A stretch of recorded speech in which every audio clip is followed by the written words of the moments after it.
Chastity, the social media influencer and rockstar killer. Maria, from Miami. And Lucy, aspiring actress. Sydney, hip-hop lover and writer, so I'm told. And my quiet one, Mackenzie. Well, hello, ladies. I'm Bella.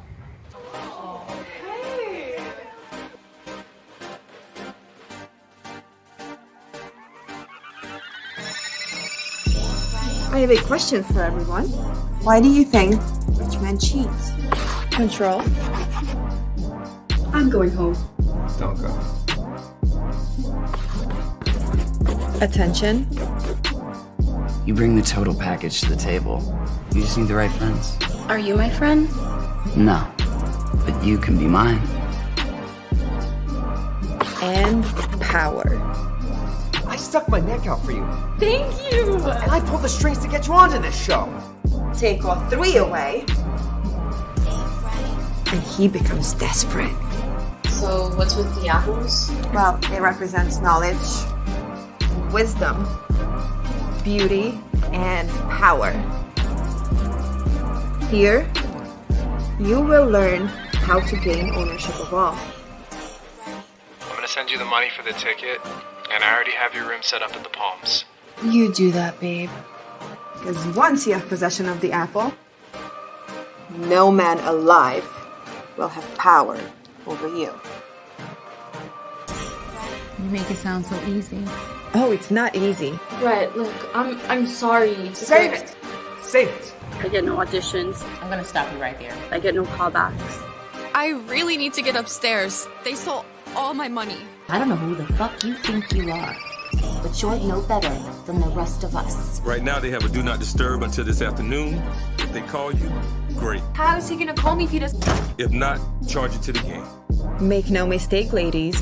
In order to succeed in this game, you must be willing to play it out till the very end. This business is all types of savage. What are you doing? But if you follow my blueprints, I guarantee you will become a millionaire within the next 2 years. Possibly way earlier. So, are you ready to take that step? Another day, another dollar. Ain't about money, don't you holla. 100 miles and racing, and that money conversation be my only motivation, yeah.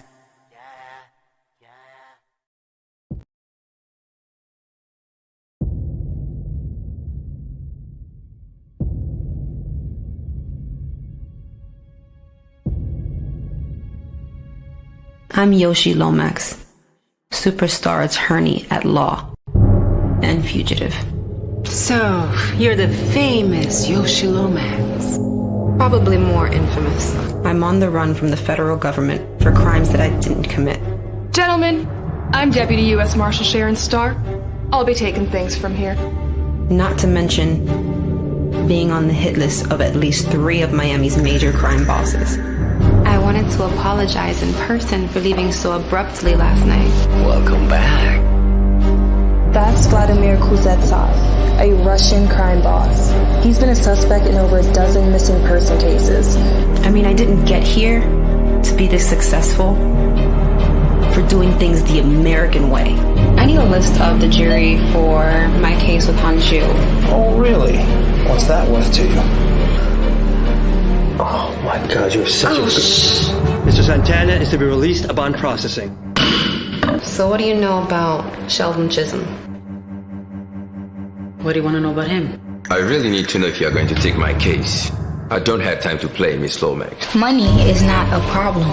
You know anything about his case? It's being handled by agents in my field office. I've learned that in this game of life, in order to win, Ready to dance? you gotta play dirty. You might look at me and see a beautiful, confident, successful woman. Congratulations, counselor. Yet another win. But underneath, I'm flawed. I'm broken. And I'm scared. So so I have no choice but to run until I can find a way to clear my name. Miss Lomax is now considered a fugitive of the United States. Catching fugitives is my business, which makes her my suspect. You and your associates are relieved. Look, she killed one of our own. But I will not give up. All right, people, listen up. Get a picture of Miss Lomax out there so the public knows what she looks like. I will not give in. Okay. People, we got a game plan. Let's break and execute. I will not get caught. Time to go hunt.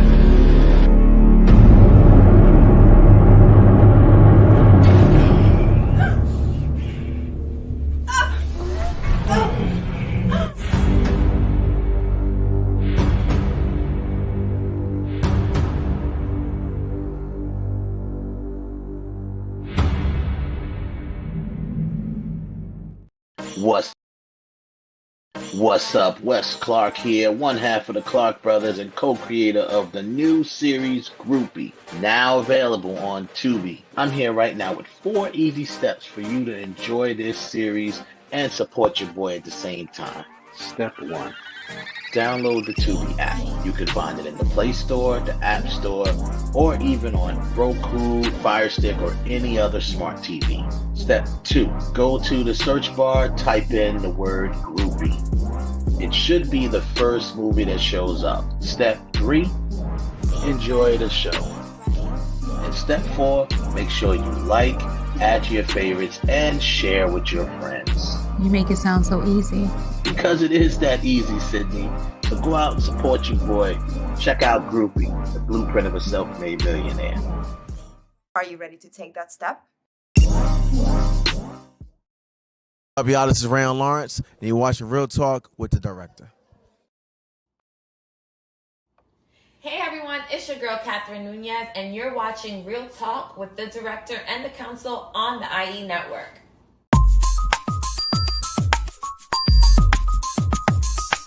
Real Talk. Hey, I'm Gina Lou, and you're listening to Real Talk with the Director on Dollhouse Radio. Hey, what's up? It's Logan Browning, and you're listening to Real Talk with the Director on Dollhouse Radio. Real Talk. Hi, this is Alana De La Garza, and you're listening to Real Talk with the Director on Dollhouse Radio. Hi, I'm Diane Franklin from Better Off Dead and Bill and Ted's Excellent Adventures. You're listening to Real Talk with the Director on Dollhouse Radio. Hi, this is Monique Dupree, and you are watching Real Talk with the Director on Blog Talk Radio. Hey, I'm Stormy Maya, and you are listening to Real Talk with the Director on Dollhouse Radio. This is Vicky Judy, Orange is the New Black, and I'm here with Real Talk. Yo, what up? This is Jay Ellis, and you're watching Real Talk with the Director on Dollhouse Radio. Keep it live. Hi, I'm Frida Parks. You're listening to Real Talk Radio with the Director. Hey, I'm Issa Rae, and you're watching Real Talk with the Director on Dollhouse Radio. All I'm offering is the truth, nothing more. The truth, nothing more, nothing less. What's up? Welcome back to another edition of Real Talk with the Jedi Council and the Director. Or the Director and Jedi Council, whichever way you want to call it. I'm the Director. I'll be with you for the next 120 minutes or so. And Real Talk's brought to you each and every Monday, or whatever Monday that we're on, by B2S Media. Shit. Broadcast live via the World Wide Web on YouTube.com/IE Network TV and Twitter and the social network itself, Facebook, aka Meta, and a whole bunch of other things. And if you share it, it'll be all over the place. Yo, we just came off. We're in the middle of the height of award season, which is obviously due to be concluded with the Academy Awards.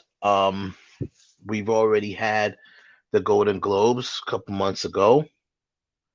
Since then, if there's been other awards in between there, but we just in the last weekend had 3 awards shows, that being the NAACP Image Awards, the Producers Guild Awards, which wasn't. I don't know if that was televised, and then the Screen Actor Guild Award, SAG-AFTRA, the SAG Awards. So big award season, run.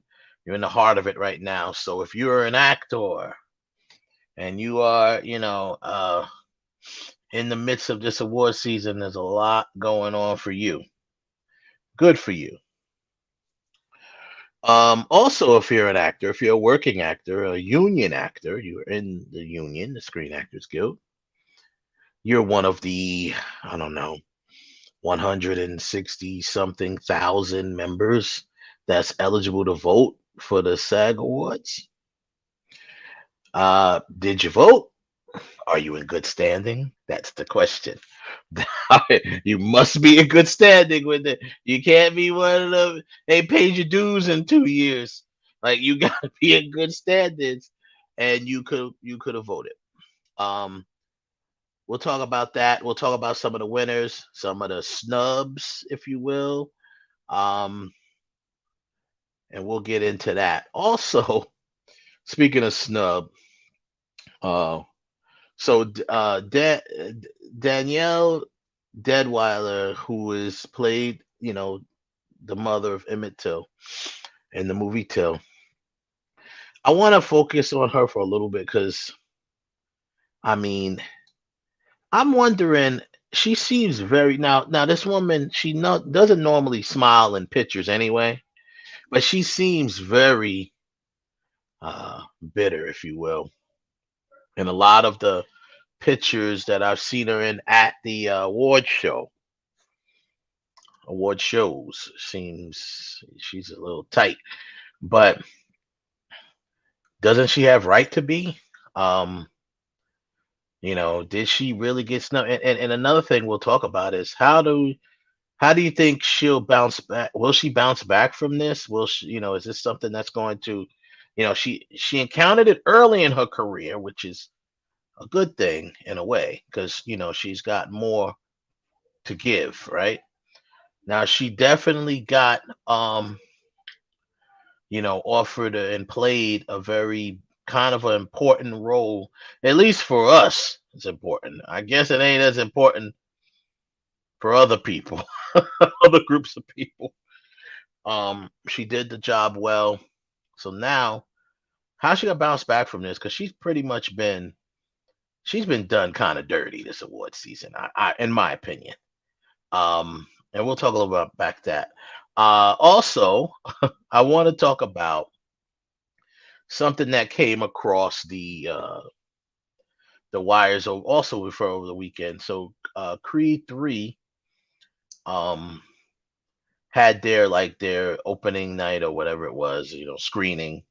Press was there, things like that, and a young woman who also known, she's known on, she was on a reality show. I'm not a reality show person. We don't cover reality shows on this, over here, so I'm not sure, but I know I've heard she's on a reality show. She does her own radio show as well. But she was on the red carpet and she interviewed Michael B. Jordan, who is obviously the star of Creed 3, and he's also the director. So, just so happens that she went to high school with him, and she mentions it in the interview, and he just from that point. We'll talk about that. The Michael B. Jordan Jordan's Revenge. That's what we call it. We're gonna call it right now, for lack of a better title, MBJ's Revenge. Remember the old blaxploitation movie JD's Revenge? Well, this is MBJ's Revenge. So we'll talk about that. This as we wind down Black History Month, right? I do want to talk about that because that's a serious. It's funny, but it's a serious thing, and obviously, this woman was apparently part of a group of people that kind of bullied Michael B. Jordan in high school, and hey, look at me now. Look at me now. So he, we'll talk about that. But obviously, stuff like that sticks with you throughout your career or throughout your life, depending on how bad it was. And we'll get into that. All of that stuff, man, we'll get on it and go from there. Shout out to the chat room, of course. Make sure when you come through here, you smash that like button. Subscribe if you're not a subscriber. Become a member if you're not a member. Just make sure you share it with your friends. Comment if you'd like. We love comments. We read your comments off, hopefully that don't scare you from making a comment, but we do read your comments and we might display them. So full disclosure. And like I said, man, come and chill out with us, hang out with us. And if you're watching this on a replay, just make sure you do those same things. Subscribe if you haven't, smash the like button, share it with your friends, comment if you like. You have to leave that in the comment section because obviously the live part of it would be over by this time. So let's get into it. We'll get into our weekend recap. Brought to you by boxofficemojo.com. That's and this is for the weekend of February 24th through the 26th. Okay. Number 5. Puss in Boots. I am Puss in Boots. Puss in Boots, The Last Wish. Number 5 made $4.1 million, which brings the worldwide total to $442 million. All right. Good for them. Then we have Avatar, The Way of Water. Made another $4.9 million to add to the gazillion dollars that it's made. $2.2 billion for Avatar. Then you have Jesus Revolution. Made $15.8 million. Okay. That is only a domestic film, which I figured that. I figured it wouldn't be released internationally. And $15 million. Okay. There you go. I thought it was a little early to put a movie out. If this is like a faith-based movie, obviously a true story. No, it says the true story of a national spiritual awakening of the early 1970s and its origins within. Okay. So it's not literally about Jesus, but still, most of the time the faith-based films start coming out closer to Easter and stuff like that. But Cocaine Bear, number 3. I love that title, and the movie looks awesome. I didn't get a chance to see it yet, but I will. It's now at 28 million. It just opened on the 24th to 28 million worldwide, 23 million domestic. Cocaine Bear. That's number 2. Excuse me, not number 3. That's at number 2. And at number 1, Ant-Man and the Wasp: Quantumania. 32 million. Opened on February 17th. Now it puts the worldwide total at $363 million. So we'll talk a little bit about that too, since we were off air last week. We'll talk a little bit about that and some of the things that, at it registering as one of the lowest. It's tied for the lowest Rotten Tomatoes score, if you care about Rotten Tomatoes, but it's tied for one of the lowest Rotten Tomatoes score, things like that. So we'll go into that as well. Cool. Let's get it popping. We're waiting on Kev. He's coming in a minute. But until then, I bring on my Jedi Council. Here's one half of them. Damn. As I choke on my spit, here's one half of them. Ralph here in the building, man. You muted. Wow, I don't know what to say about that. You choking before you choking on my whole damn spit. Wow. Wow. That's maybe deep. I don't know, That's man. deep, folks. I Real deep. choke out on my own show. That might drive the ratings up. We'll get plenty of views then. Will he survive? Oh man, I Tune in heard that. Tune in next Monday. Right. Tune in next Monday to see if the host survive after he goes into a choking fit. Yo, what's going on, man? Welcome back. Bro, the the Michael B. Jordan thing is hilarious to me. We'll talk about it when Kev gets here, but award season is very, it's in the height of it right now. We're in the eye of the storm, about to head to the final, the one that kind of lays it all the rest, which is the Academy Awards, aka the Oscars. I want to talk about some stuff. I got some interesting numbers to go over because we'll go over the winners, but I also want to go. Huh? Oh, we'll go over the winners. I also want to go over the numbers of certain things. There are. All right, the SAG Awards, NAACP. So we'll start. What are we gonna start with? Let's see. I want to, I know Kev will be here in a moment. So, anyway, last week we went on whatever. You did see Quantum Mania, yes? I did see Quantum Mania. Okay. I thought it was okay. I did have a complaint about it, but a friend of mine asked me if I saw Loki, and I said no. He said, "Well, you need to watch Loki." Oh, yes. Then it will make sense. Like, okay. I wish I'd have known before you went, Ralph. Okay. I'd have told you a long time ago to watch Loki. Yeah. My bad. I wish I'd have known that. I would have definitely told you. Yes, it is directly connected to Loki. Directly. It's almost like seeing, even though not as bad with the Multiverse of Madness, but it's almost like seeing the Multiverse of Madness and not seeing WandaVision. Not as bad, but WandaVision is directly connected to Doctor Strange in the Multiverse of Madness. Because some people who've seen it, their biggest complaint was, well, why did they make Wanda the villain? I said, well, you should have seen Wanda. I said, if you saw WandaVision, you would know why. It would have made sense. It would have made more sense to you.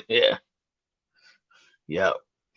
So remember, this is what they're going to be doing. They're going to, people who are MCU lovers and stuff like that, who love Marvel, you have to understand, and I'm saying casual lovers or casual watchers of the movies. Don't have to be a comic fan to be a lover of watching Marvel, right? So what I'm saying to you is you're going to have to do deep dives because most of the post in-game movies are going to be directly connected to the Disney Plus series.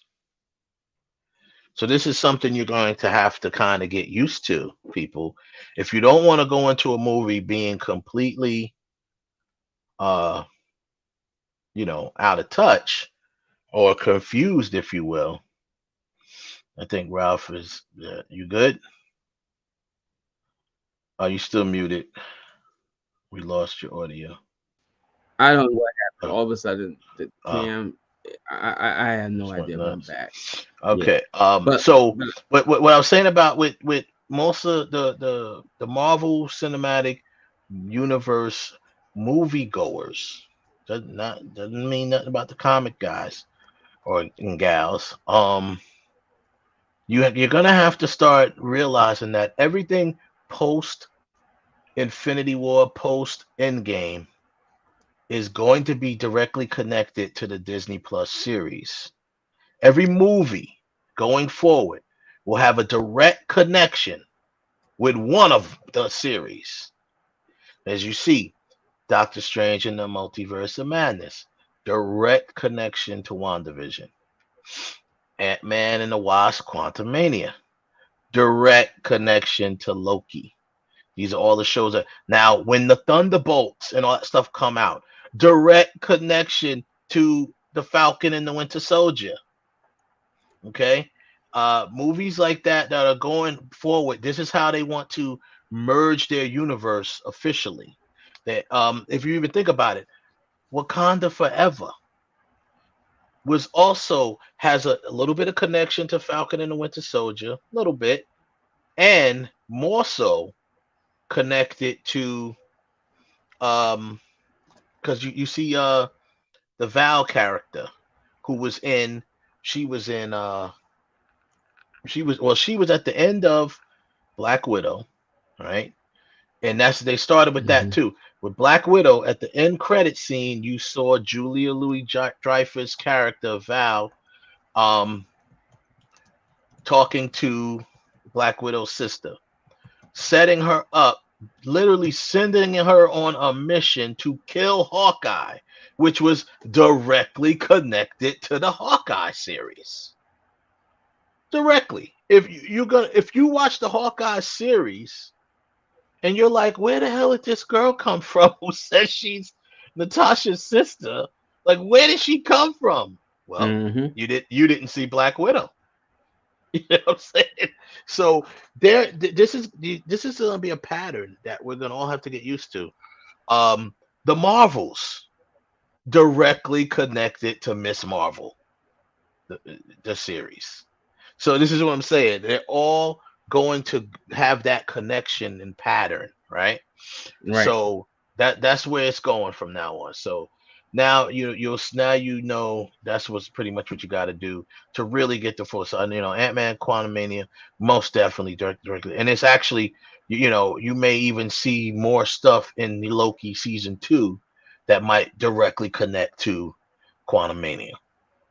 Because they kind of teased that anyway in the movie, definitely in the end credits. So my concern, when I said I had to see Loki and didn't have to see it, if I feel the same way, like, oh yeah, okay, but if not, then. So for right now, it was decent. I mean, I thought it was okay. To me, it didn't really get good to the last 45 minutes. It got a little more interesting to me. But I was talking to a friend of mine. I said maybe now what has happened with Marvel movies that he said, like, post Infinity War Endgame, you're gonna be, everything else is going to be small in comparison, but our expectations for something so whoa is always going to be there. Like I said before in the show, Phase 4 really wasn't all that impressive. It wasn't quite like, I saw it, but it was okay. It was okay. There was nothing to say, oh my God, that was so Shang-Chi. I did like Shang-Chi. I did like which is directly connected to She-Hulk. You see what I'm saying? Once again, that's another. I'm glad you brought that up. That reminded me. Shang-Chi is directly connected to She-Hulk. So this is what I'm saying. But the bulk of the stuff in Phase 4, it was like, man. I now on the TV side, other shows that's why I did really like WandaVision. But once again, it was slow going, but once it got going, I was like, ooh, it held my interest. I just rewatched it with the wifey, and because she wanted to see Doctor Strange and Multiverse, I would not let her watch it before we finished WandaVision. I was like, we gotta watch WandaVision. So I rewatched it, and right now that's the best series out of all of them right now that's been, because it's the most brilliantly written. It's written for an audience that can just come into it and not know what's going on and end up figuring out what's going on. Obviously, it draws in all ages with the sitcom backdrop, with all through the ages and stuff. And then it really, by the time, say, episode 5, it really starts getting heated. Yeah, it starts getting good. But overall, Phase 4 was like, nah. So now you got that, and you go into Phase 5, like, okay, now we gotta, you kind of sort of, I think Black is the end of Phase 4, right? It's not, and this is the end of Phase 5 and Ant-Man, right? I believe so. Yeah, I believe Black Panther, Wakanda Forever, I believe it closes out Phase 4. So now we're in Phase 5. Okay. Ant-Man was pretty good. And then you're gonna have Guardians of the Galaxy. We're gonna see how that is. It had better be a major step up from number 2 because number 2 sucks. And then get the Marvels. Okay, so we'll see how this particular phase rolls. Yeah, but like, are we going to get back to a point in the further phases where you're like, oh my god, I gotta go out and see this particular movie. It's so great. That's the debatable part. I don't know if Marvel's got something to tank where we sit there and be like, oh, now maybe as you get closer to, I guess whatever the end result of this quantum versus as we get like to the end of that, where now the major villain is affecting everybody. Then revealed. We might say, ooh.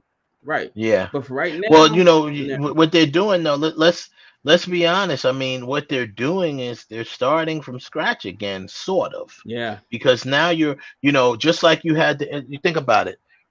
First we got Loki as the villain in phase 1, with Avengers. He was introduced as like one of the main bad guys at one point. Then you found out that you had him. Then you went up to the ladder. In Guardians of the Galaxy, you had Ronan. What was his name? His name Ronan. Ronan. Something. Yeah, Ronan. Ronan. The what's he called? The Excuser or whatever the heck his name was. Him. You had him. Then you had Ultron, who was another big baddie, for that moment. So you're like, okay, boom, boom. But at the end of the day, you finally get to Thanos, who is the major bad guy, right? The guy, the boss. So now we've gotten introduced to, even though it was the end of phase 4, they introduced Namor, who is going to be one of those, how he is in the comics. He's going to be on and off, he's an anti-hero. He's going to be one of them dudes that he's not really a, hey, no nonsense. Thank you for coming through. We miss you all the time. So yeah, he's not a villain, but at the same time, he ain't exactly a hero either. He gonna do what he got to do for his people, right? What's best for his people. So you have him. Now you have Kang, who is set up to possibly be the big bad guy of this new, this next saga, if you will, the Kang dynasty and all of that stuff. He's definitely going to be, if not the guy, he'll be next to the guy part of it, because we all know that at some point Dr. Doom is going to be introduced. And once he's introduced, he is definitely set and expected to be the guy. Now, is he a level of threat, extinction level of event type of threat like Thanos? Well, yeah, he is, just not on a strength standpoint or power standpoint, but this is his power. His power is here. I mean, he has, and plus he's a magic wielder and stuff like that. So, Dr. Doom is definitely a major bad guy, and it could be between him and Kang. And I believe it. This is a super, super early guess. I have nothing behind it. I have nothing. So don't think that I didn't hear nothing. I just think that Dr. Doom at some point will be revealed as the major bad guy, just like how they waited forever to reveal. They waited a while to reveal Thanos as the head guy, right? I think it's going to be Doom, but I just don't think Kang is working for Doom. I believe Kang and Doom will have to eventually butt heads, and I believe Doom is going to kill him.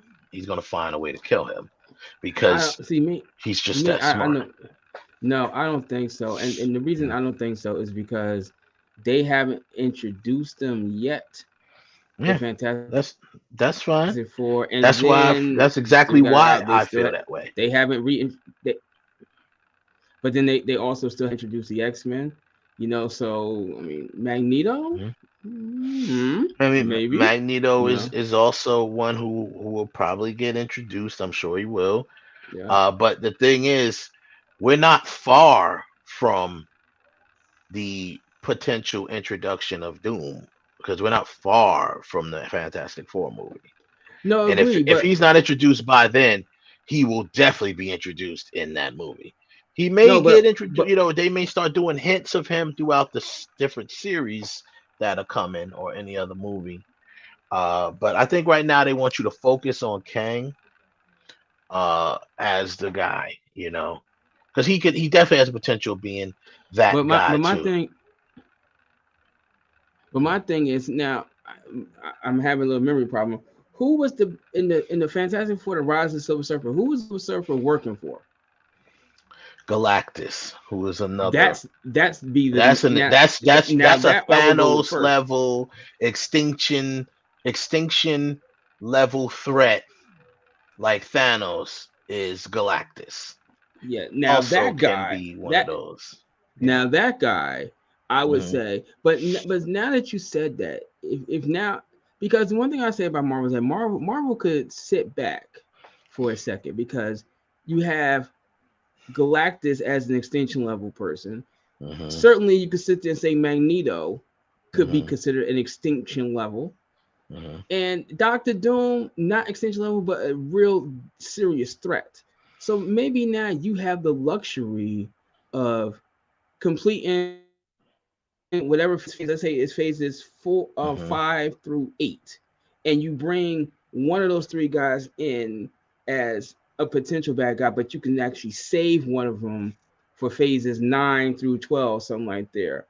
Is it really a rush to bring Dr. Doom out now? It's not a rush, because they need to pace it. I don't think it's a rush. That's what I'm saying. Or do you just need to introduce the character, but not his overall goal? Like bring him slowly into the thing. I agree with that. I agree with that. Like in Star Wars with the Emperor. Like you started the Emperor, but you didn't get the Emperor till the third movie. Right. And then in the prequels, you knew who the Emperor was, but you just saw him a little bit, and you start seeing him coming. So now number 3. Now that would be good. That would be a good way to do it, Ralph, because you can really get an idea of how dangerous Doom is, and you get a little bit of his origin with the Fantastic Four, because I mean, okay, Reed Richards is considered the smartest man alive, right? That's Reed Richards. The only reason why Victor Von Doom is not the smartest man alive is because he's a little bit insane. That's only why. He's just as smart as Reed Richards. The smartest man alive. I mean, yes, he is. He is the smartest. Is he smarter than Professor X? Yes, he is smarter than Professor X. Yes, he is. Professor X is only smart because he can read minds. That's what I'm saying. That's what I'm saying. So he's not an intellect, because he you got to think about it. Like there's only a handful of like super intellects in the Marvel universe. Reed Richards is considered the smartest. Then you have people like Stark. Professor X is up there. Believe it or not. Parker. Who else you said? Parker. Spider-Man. Parker's one of the most brilliant minds in the Marvel universe. He really is. Actually, Shuri, she's one of them. Banner, Hank Pym, they're all part of these brilliant intellects. But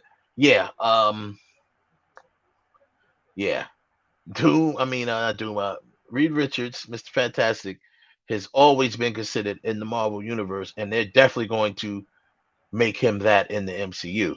In the Marvel universe, even the comic world, Reed Richards has always been considered the smartest man alive. The genius. Yeah, he's the smartest man. I mean, remember, they introduced him as that in Doctor Strange, right? Smartest man alive, Reed Richards, part of the Illuminati. That's what he is, right? So he will be that guy. But Doom is right there with him. He's just a little insane. That's the only reason why he's not considered the smart. And if you're a little bit insane, you can't. Your judgment can be clouded by emotion because you're a little bit insane. So other than that, and he also doesn't have any, he doesn't have any regard for stuff like that. So because you're a little bit insane, but he is very smart and in a very. Not only that, now you put the almost smartest man alive, and you cross that with magic because he also uses magic. Okay, so now you got something, like Doctor Strange is the Sorcerer Supreme. Well, he's not no more, but he was the Sorcerer Supreme, and he's the master of the mystic arts. But he's not the smartest man alive. He's smart. He was a smart dude anyway. Spider-Man. Smart doctor. He was a doctor. Yeah, we mentioned Spidey. Strange. Right. Yeah, Spidey's definitely smart. He proved that in the Multiverse of Madness. Fucking trapped him in his own world. He said, geometry. He said, "Oh, you know what's?" He said, "You know what's cooler than magic? Math." But here's the thing. But here's the thing. I'm glad you mentioned that. Not to cut the conversation off and to go into a detour, but here's the thing that I love about the Marvel Universe. They're starting to solidify what Thor was talking about in the first. No, it was Thor. Yeah, and Thor. It might have been Thor or Thor: The Dark World, where he says. Yeah, it was Thor: The Dark World, where he was talking about how magic and math are the same. Well, not math. He said magic and science. Magic and science. Yeah, you call it science, we call it magic. Some call it magic, some call it science, but we're like it's one and the same in Asgard. Like it's the same. And it is because even if you take it into real life, like they considered alchemy. Alchemy wasn't considered alchemy. There's certain parts of alchemy that's the same as witchcraft. But right, no, exactly. If you were doing alchemy. But if you were doing alchemy, you would chill. But if you were caught doing witchcraft, if they called it witchcraft, you burned the stake. Yeah, no, you got burned the stake. So that's what I'm saying. And No Nonsense said, "What's up, Kev?" She said, "Hey, Kevin." And also, Joe said, "Welcome back, Kev." So, which also sets the stage for Dr. Doom as well, because that's what it is. Magic is the highest form of science, right? So. Who else be able to pull off the highest form of science than one of the best, smartest minds on the planet? You know what I'm saying? So, well, like actually, we said, well, technically, actually, Homegirl is the smartest girl or the smartest person on the planet right now. Well, I mean, that's only because they haven't introduced Reed Richards. Well, actually, they did in Multiverse of Madness, but he's in another. But even Kevin Feige said, "What's the girl's name? The girl Shuri? that has the dinosaur? No, not her. This girl is smarter than Shuri. The girl that has the dinosaur. Yeah. Oh, you talking about from the Runaways? No, not from the Runaways. She. What's her? You know, she hasn't been introduced into the MCU, has she? No, yes, she has. Her cartoon is running on Disney Plus right now. Dinosaur Girl, I think that's her name. Dinosaur Girl. I don't know that. But she has the T-Rex. Yeah, her cartoon. The girl who made her, it was actually a black girl that made her up, and then what's his face? Damn, what's the actor's name? Samuel L. Jackson got together with Marvel to put her comic on, to bring her comic to Disney Plus. But you guys go ahead. I'll find her name. Yeah. Yeah, so I don't know who that one is. Well, right now we'll just go with Reed Richards because that's who he was introduced as, smartest man alive, Reed Richards. Even though that was in a different reality, but he will come to 616. So, So anyway, like I said, so you got Doom. So I think Doom, ultimately we're talking about who was going to be, and like I said, this is just my theory, my thoughts, my ideas. Right now, Kang is going to be that guy for a while as the quote unquote big baddie, but I believe it's going to be revealed eventually to be Doom. If it ain't Doom, it's going to be Galactus. So it's going to be one, but like we said, Galactus is one of those Thanos extinction level threats. You know what I'm saying? So if you really want to go hard with that, you introduce him, right? Because with him comes the Silver Surfer. You know what I'm saying? So which is what is coming up next. Right. They're coming up next. So, but once again, you have to be careful. Well, you don't have to be, but this is what the Marvel Cinematic Universe, they're being very strategic on when and how they introduce certain characters and beings, because some, Marvel traditionally from the comics has a plethora of extinction level characters, right? So a lot of them, God likes, extinction level, even if you say, even with the Eternals, even though that they didn't feel that way in the Eternals movie, but with them and the Celestials and all of that stuff, they got so many powerful beings, right? So they got to be careful on how they bring them in, because just look at perfect examples, Captain Marvel, who is a very, very, very powerful character. You saw how they strategically kept her out of most of Infinity War and Endgame. She didn't show up until Endgame, and she wasn't even in there for long. That's because technically, if you're going to go by her power level, we don't have a movie. You see what I'm saying? So you got to let the drama build somehow. You can't just have her, because she could have just like how she was acting at the beginning of Endgame. That's pretty much what she would have did in Infinity War. Where you going? Going to kill Thanos. Wait a minute, you can't kill her. We got our asses kicked. Well, you didn't have me this last time. You know what I'm saying? Like, so that's what. So when they introduce these people, don't be surprised if they bring them in and somehow bring them out, at least for a little while. I don't think they're going to bring them in and leave them in, or they bring them in later. They're going to be real strategic on how they bring in some of these real powerful extinction level. Because look how long they took to bring in Thanos. They built up to him. Well, I think Marvel is getting past the building up to stage with certain characters. But if they do that, that'll be a mistake. They have to still build these characters. It won't be a mistake. No, let me tell you why. Let me tell you why, Kev. Because people will remember, we can't approach this as ourselves. We can't approach this as comic knowledge people either. People are not going to accept that right away. Because because we just talked about before you came on.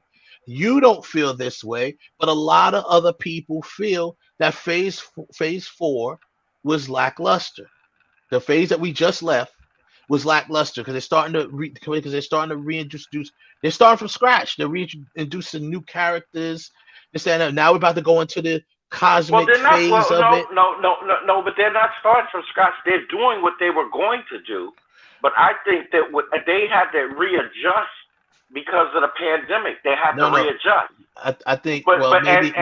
Maybe I didn't say it correctly. What I mean by they're starting from scratch, I'm not saying that their plan that they're starting from scratch. I'm saying in the eyes of the casual moviegoer, they're starting from scratch because they're not. A lot of the characters everyone. Wait, let me finish. A lot of the characters that everyone loved and was doing this 10-year journey with. Are not there no more. You see what I'm saying? So you got to pass the baton. That's what they're doing. They're passing the baton to a new set of characters. We're gonna have, by the time the next Avengers movie come around, we're gonna have a new set of Avengers. Okay, so they have to still. It would be not in their good interest to just throw then they're just DC. They're just gonna throw us a group. Wow, they didn't that they didn't. Right. I took something from you. I took something from you on that one. I take a shot at him. Or you take a shot, but you take a shot at Warner Brothers. But I'm just saying, now you're DC Warner Brothers because you didn't take the time, which is exactly what Gunn is trying to do when he goes there. But that's a whole nother conversation. But my point is, you got to keep building because there's people that just don't know these characters. Right. They don't. Yeah. But here's the thing: they don't know the characters. But here's what Marvel's doing. Look at how Marvel's setting this up. Marvel's setting it up to where they're at the point where they're like, you know what? If you don't know, grab a book or grab Google. Because at this point in the game, we're not going to keep going backwards and retelling these stories or redoing these origin stories for some yet. They're not really doing for some yet like that. And like for example, like Kamala Khan, they just put her out there with her origin story. She's a new character. Moon Girl, that's the girl I was talking about before. That's the smartest girl in the Marvel universe. Moon Girl. And her character was actually created by, I think it was a black girl from Spain, if I'm not mistaken. But at any rate, Samuel L. Jackson got her to get on board, got Marvel to get on board to make Moon Girl a part of the cinematic universe. But like that's another character. They're gonna definitely have to introduce her. They got her if they're gonna do a cartoon, that's fine. But they're definitely going to somehow mix her in early. They're not just gonna throw her in there. Well, they probably will because, like they said, what they're gonna do with like they're doing with with Spider-Man. It's and the same thing with What If. They're gonna take some of those characters and like how they did. They took the from Doctor Strange and mixed them in Multiverse of Madness. They took a bunch of stuff from What If. Yeah, they took the Doctor Strange in it. Right, exactly. Well, that's what I was just talking about. When you were talking about before you came on the line, I said what they're doing is they're not gonna go away from introducing new characters. Doesn't mean they're going to do their origin all the time, but what they're doing is integrating more. What we was talking about with Ralph, because Ralph was saying there was a certain part of Kang of not Kang, but of Quantum Mania that he was a little confused on, and it's because then he found out that it's because he hadn't seen Loki. So I said, okay, they're integrating stories in the series now, where you're going to have to, if you want the full experience, you're going to have to watch the series. So I said every movie post Endgame is going to be integrated with series, and that's what I said. And for those who didn't, go ahead, Wes. I'm sorry. Like I said, Loki directly connected to Ant-Man Quantumania. It's directly connected to Loki. The same thing Multiverse of Madness. WandaVision. Right, that's what we just said. Multiverse of Madness directly connected to WandaVision. Even Black Widow, the movie, directly connected to Hawkeye. She literally sends her on the mission to kill Hawkeye at the end of Black Widow. And that's how Val's characters have. Then Val's character pops up in Black Panther. You see what I'm saying? And Black Panther, or the next time we see Falcon and the Winter Soldier, that's going to be connected to Black Panther. It's going to be connected. Remember, they're doing the show. And remember, it's not only going to be connected to Black Panther, but it's also going to be connected to the Thunderbolts. Thunderbolts is definitely going to be connected to that, and the Marvels are connected to Miss Marvel. You know what I'm saying? So Marvel's connected to Miss Marvel. Thunderbolts are connected to Falcon and the Winter Soldier directly. You see what I'm saying? So all of the shows we've seen that they've put out so far are directly connected to a film. What Marvel is doing right now, Marvel is treating each individual thing like a comic book. So right now you can go and pick up Kamala Khan. If you want to start off with Miss Marvel, you can go to her show and watch those and look at them as each episode is a comic book, and then that series run ends and is tying into Miss Marvel. The Marvels. And now that I thought it was kind of sort of a mistake, but I see what they're doing with that. They're doing that because of the power tie of what her bracelet, the power of where her bracelet and where her people come from. All of that power is connected. That's a whole nother thing. I don't want to go on a tangent on that. Yeah, they're definitely doing that. And then when he says here, I prefer MCU because there are stories to tell in that universe, and it will says what did he say? And it'll be connected at some point. Yep, with all of the multiple universes. Yes, exactly. Marvel is, but obviously this ain't their first rodeo. They know what they're doing. So they're just, but what they're doing is the reason why some people have not what's the word? Hasn't taken to it like maybe some have hoped, is because this is what I mean by starting from scratch. They're not starting from scratch with their plan, whatever. But you are introducing new characters to people that, 5 years down the line, these characters are going to be involved in the new Avengers movie. You know what I'm saying? So when you see the next Avengers movie, don't expect to see those of the old Avengers that we saw, because half of them are dead, and then you got Thor's around still. But maybe. He's still but around. Here's the thing, but here's the thing that people got to understand, and I think this is something that Marvel should make clear: is there is no set Avengers team.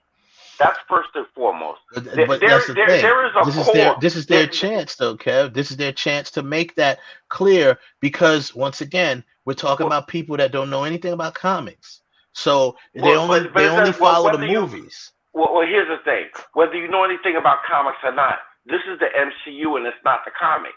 So what you should start to realize is, if you're following this, you should. The first thing people got to realize is that, well, hey, look, there's TV show. Oh, the one thing I wanted to say is that thank you, and Marvel checked off the box of my comment that I made about 4 or 5 years ago, when I said, and I'm not going to say who said it, but somebody told me, no, they'll never do that. You can't do that. You'll never be able to tie in.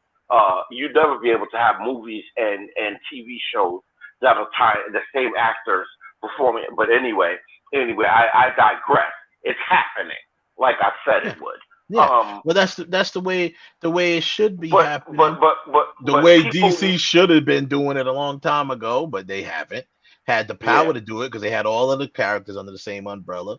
And Marvel would have been doing this way out the gate had they had all the characters under the same umbrella when they first started.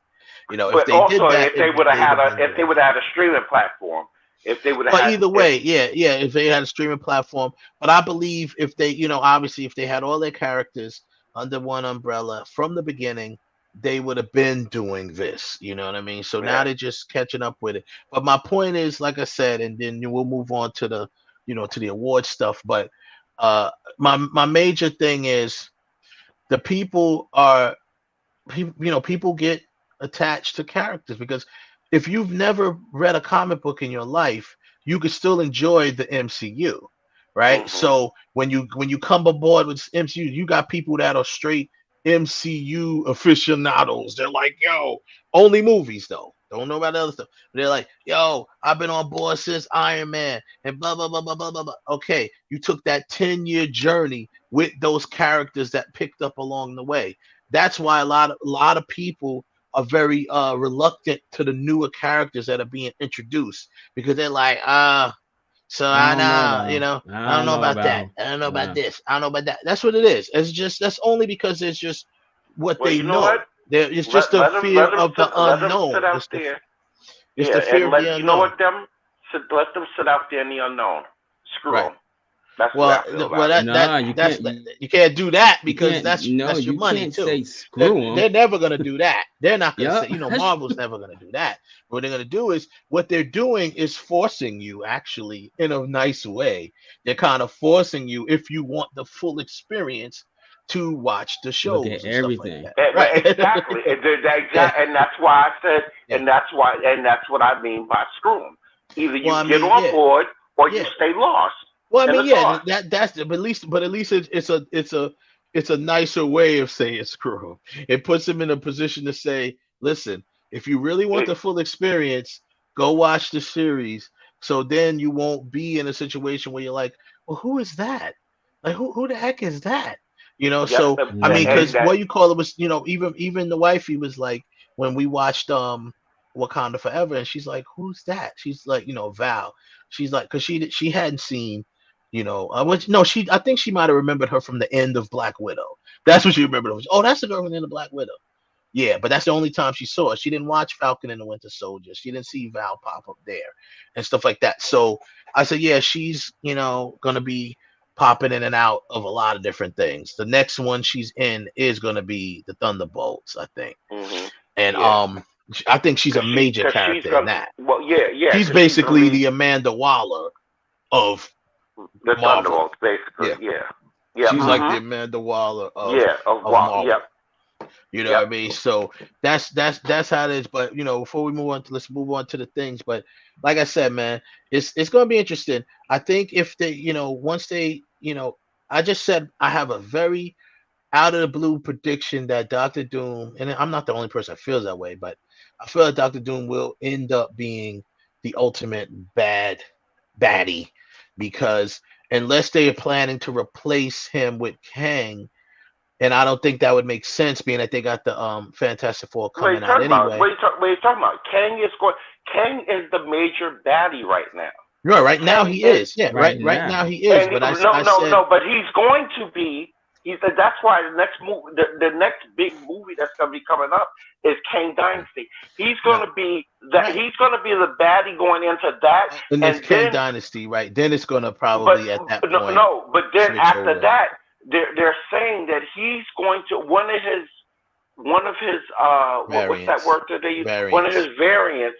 They're going to make one of his variants be one of the Beyonders, right? And that's going to go. That's going to carry into Battle World, Battle World, which is the Avengers. What's the Secret Wars? Battle World, Secret Wars. So, but but you got to follow the storylines that they're going with is from the John Hickman comics. So if you're going with that storyline from the John Hickman comics, Dr. Doom, Kang, and the Beyonder and all of them are tied into that. But in the comics, the Beyonder is a separate person.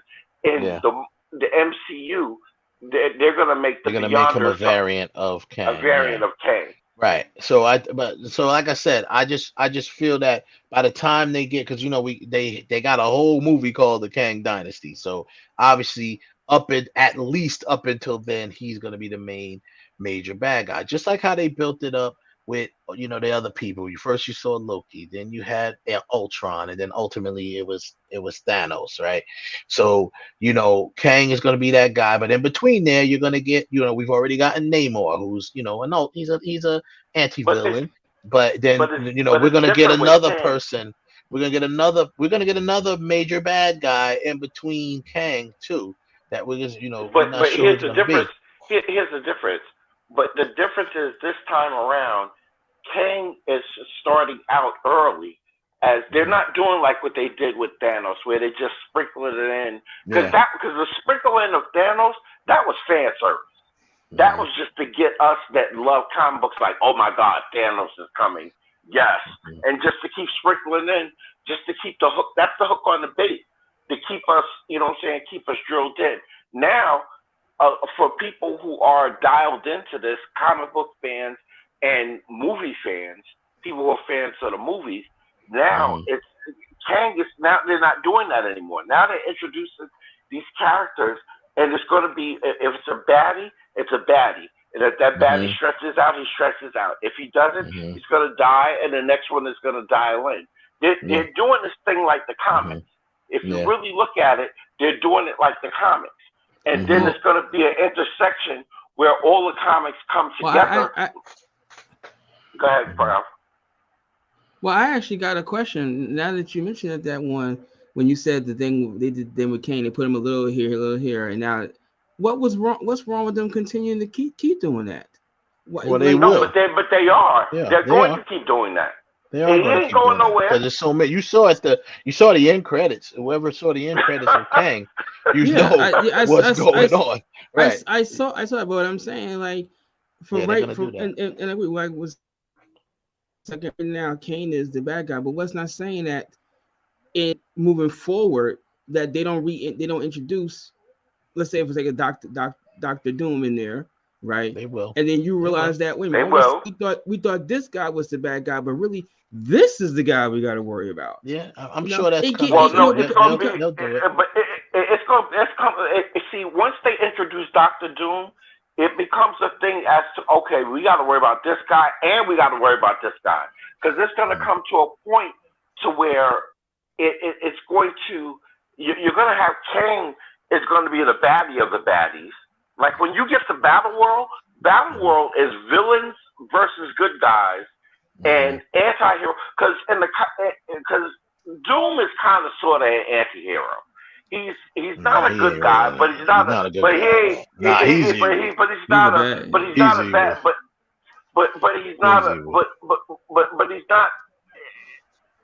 he's a leader of a country. Let's put it like that. With he's an evil leader of a country. You know what? You're right. I'm trying to clean him up because I love Dr. Doom. It's just a matter of just like Namor is more of an anti-hero, but it's just like the fact how they had Namor. He's gonna do whatever for his country, but Doom is definitely a bad guy because he hates Reed Richards. He hates his guy. Yeah. Mm-hmm. Right, but even like with that one, like I was saying before you got on the air. Let's say they do introduce Doctor Doom in a Fantastic Four movie, and the end credit, hell, you see a Silver Surfer go flying by. You just hear it. Now you look in the sky, right? So now you're saying, wait a minute. Now you've been giving us Kang for these movies. Now all of a sudden you bring in. But here's the thing, Ralph. Comic book fans will know what that surfboard means. But here's the thing. You know that Galactus is coming. You know why you know that Galactus is coming? Because right now on Earth, from the Eternals, and this was set back with the Eternals, there's a piece, there's a whole celestial sticking out of the Earth that they're mining for parts. Yeah. Well, see, I mean, I didn't. You see, now because and I've always said no. I'm not a comic book fan, right? Well, I mean that's for the movies. Though. The only reason that's for the movie, Ralph. No, but I'm saying, but I didn't know what that meant. The only reason I even know about Galactus is only because you already introduced him in that other Fantastic Four. So that's why I know about that. And I even had to ask, what was that guy's name? But I said, like, that guy is an extinction level event. I don't think Doctor Doom is an extinction level. He's a serious threat. Magneto is more of an extinction level threat than Doom. But what if you do in this next phase, next couple of phases, you bring in Fantastic Four and you bring in X-Men, right? Now you got and that's what started the whole thing. I said what I felt Marvel has that DC may not have is that you got a plethora of like the ultimate bad guys that where you could sit back and hold them off. You ain't gotta rush them out there. You could sit back. Yeah. Like, you thought it was Galactus. Ha ha. No, it's Doctor Doom. Oh, you thought it was Magneto. No, ha ha, it's Kang. And you have and since you're stretching these phases out over multiple phases in the storyline, you got to sit back and say, okay, this is who it's going to be. We could once again, you may think it's Kang, but ha ha, somebody else. And this is a good question right here from D. Campbell. He said, who do y'all think would win, Thanos or Darkseid? Thor versus Superman, Kang, well, he said Kang, but I think he means Kang versus Doctor Strange, or Doom take all of them out? See, let me ask, I'll start with this.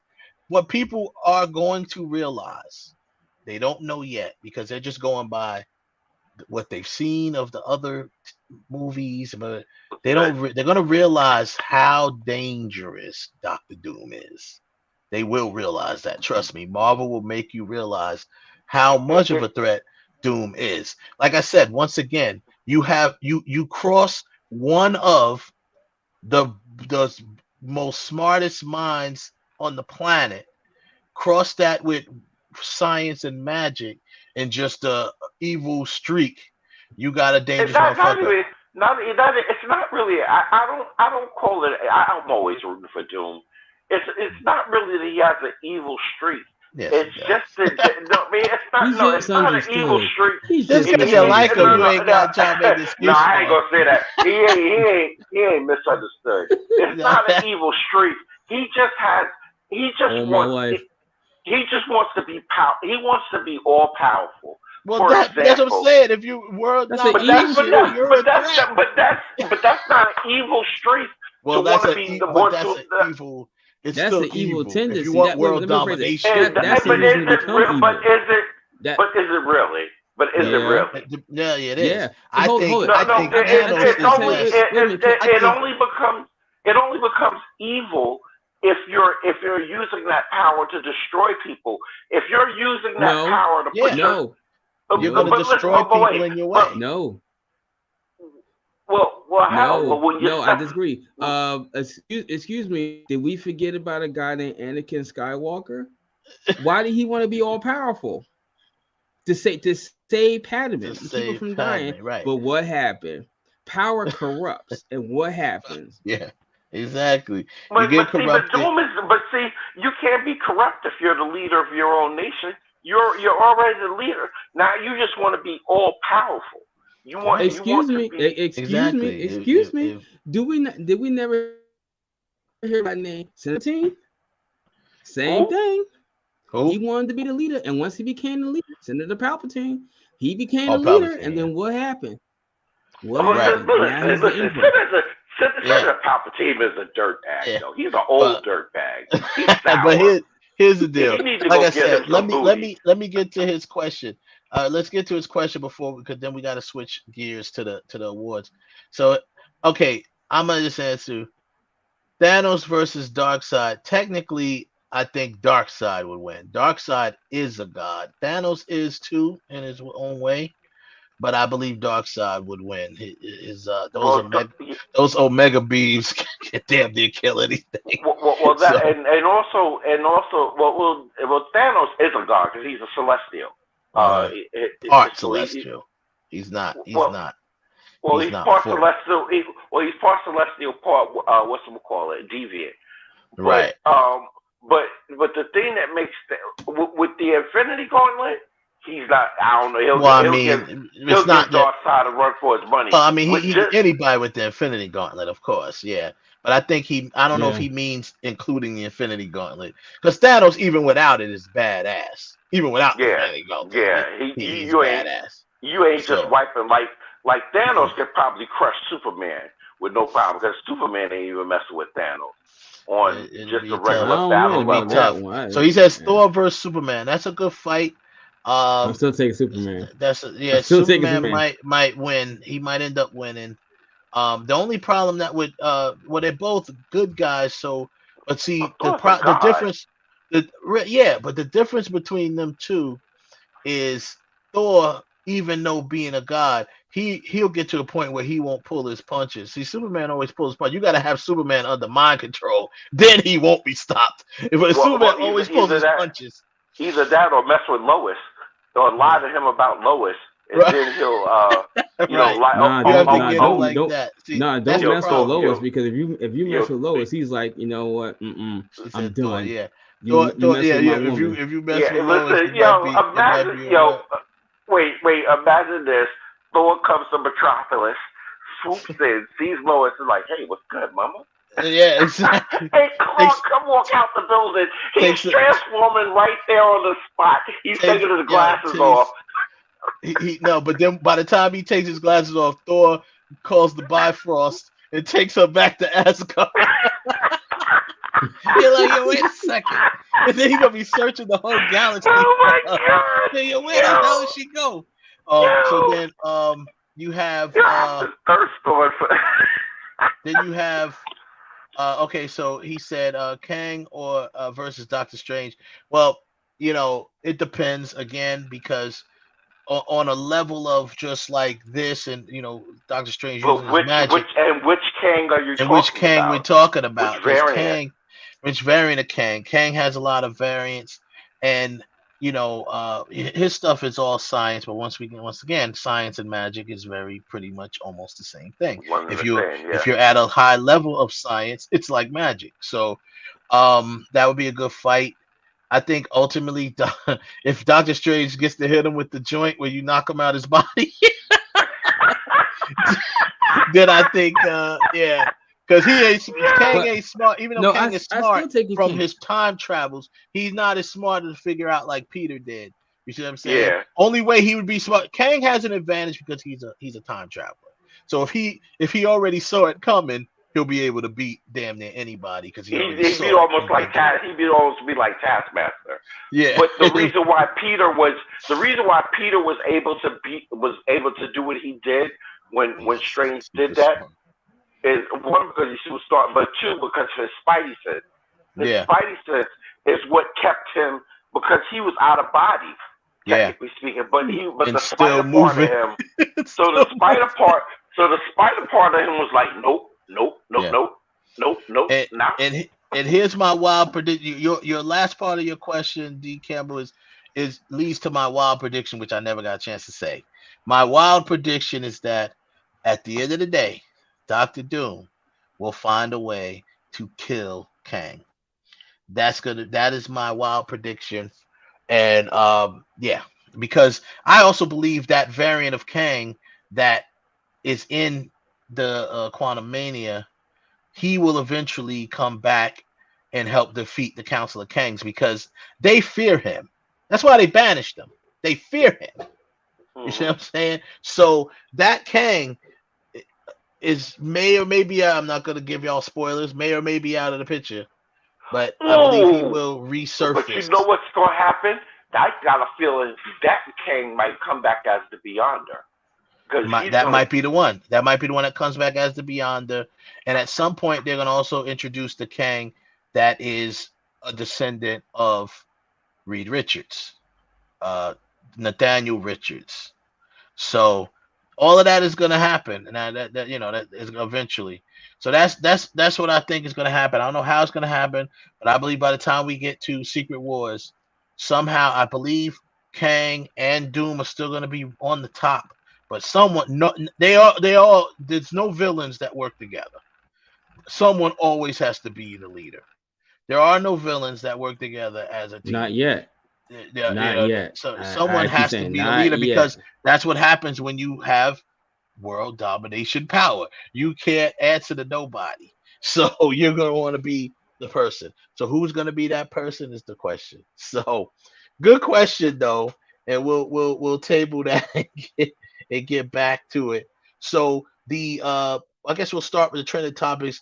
Zendaya will now be paid $1 million per episode after renegotiating her contract with Euphoria. So good job, her. Congratulations to her. She doing her thing. Yeah, I mean, she's only 26 years old. She's renegotiating. I knew that was coming, after that second season and, all of the accolades she got for that, well deserved. It really brought more people to the show. So yeah, you can see that. And unfortunately, that show is losing characters too. They're losing some of their characters because the young lady, I think the young lady that plays Kat, the heavyset girl, I don't think she's coming back, or she might be in season 3 for a little bit. She's not coming back. She's not at all. She's not coming back at all.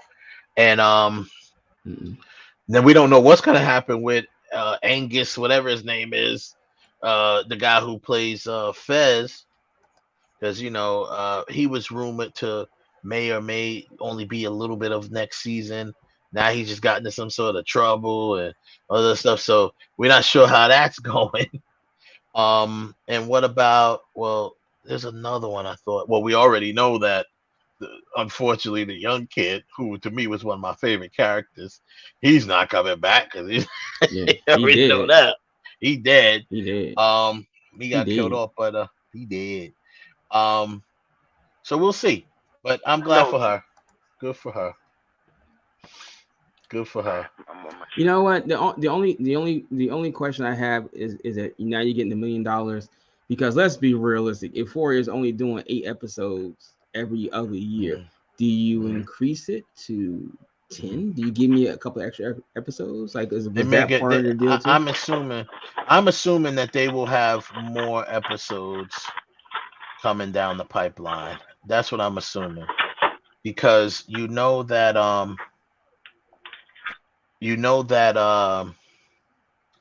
HBO, they do because, well, I'm not sure. Yeah, well, I mean, it depends on how they do the series, I guess, because traditionally HBO does way more than 10 episodes in series, but when you got a series that's high production, it's different. Because how many do they normally do for the Game of Thrones and stuff? How many episodes is usually in those? Those are high production value series. I how think many it's how like many episodes? 12 episodes. 10 episodes. 10. 10. Okay, so I could see Euphoria being raised to 10. I could see them being raised to 10 this next season, because they've gotten their accolades. They've gotten it. Now they got stuff to bounce off of. I could see them raising it. She's. I hope so. I really enjoy the show. Yeah, she does. Yeah. Yeah, I hope Fez stay. Yeah, I think he will eventually. He wasn't like set to leave the show, but they did have doubts on if he was going to be in the whole season and stuff like that. But we'll see. I can see it going to that. So now I'm going to start with the. Let's start with the NAACP Image Awards, right? NAACP Image Awards.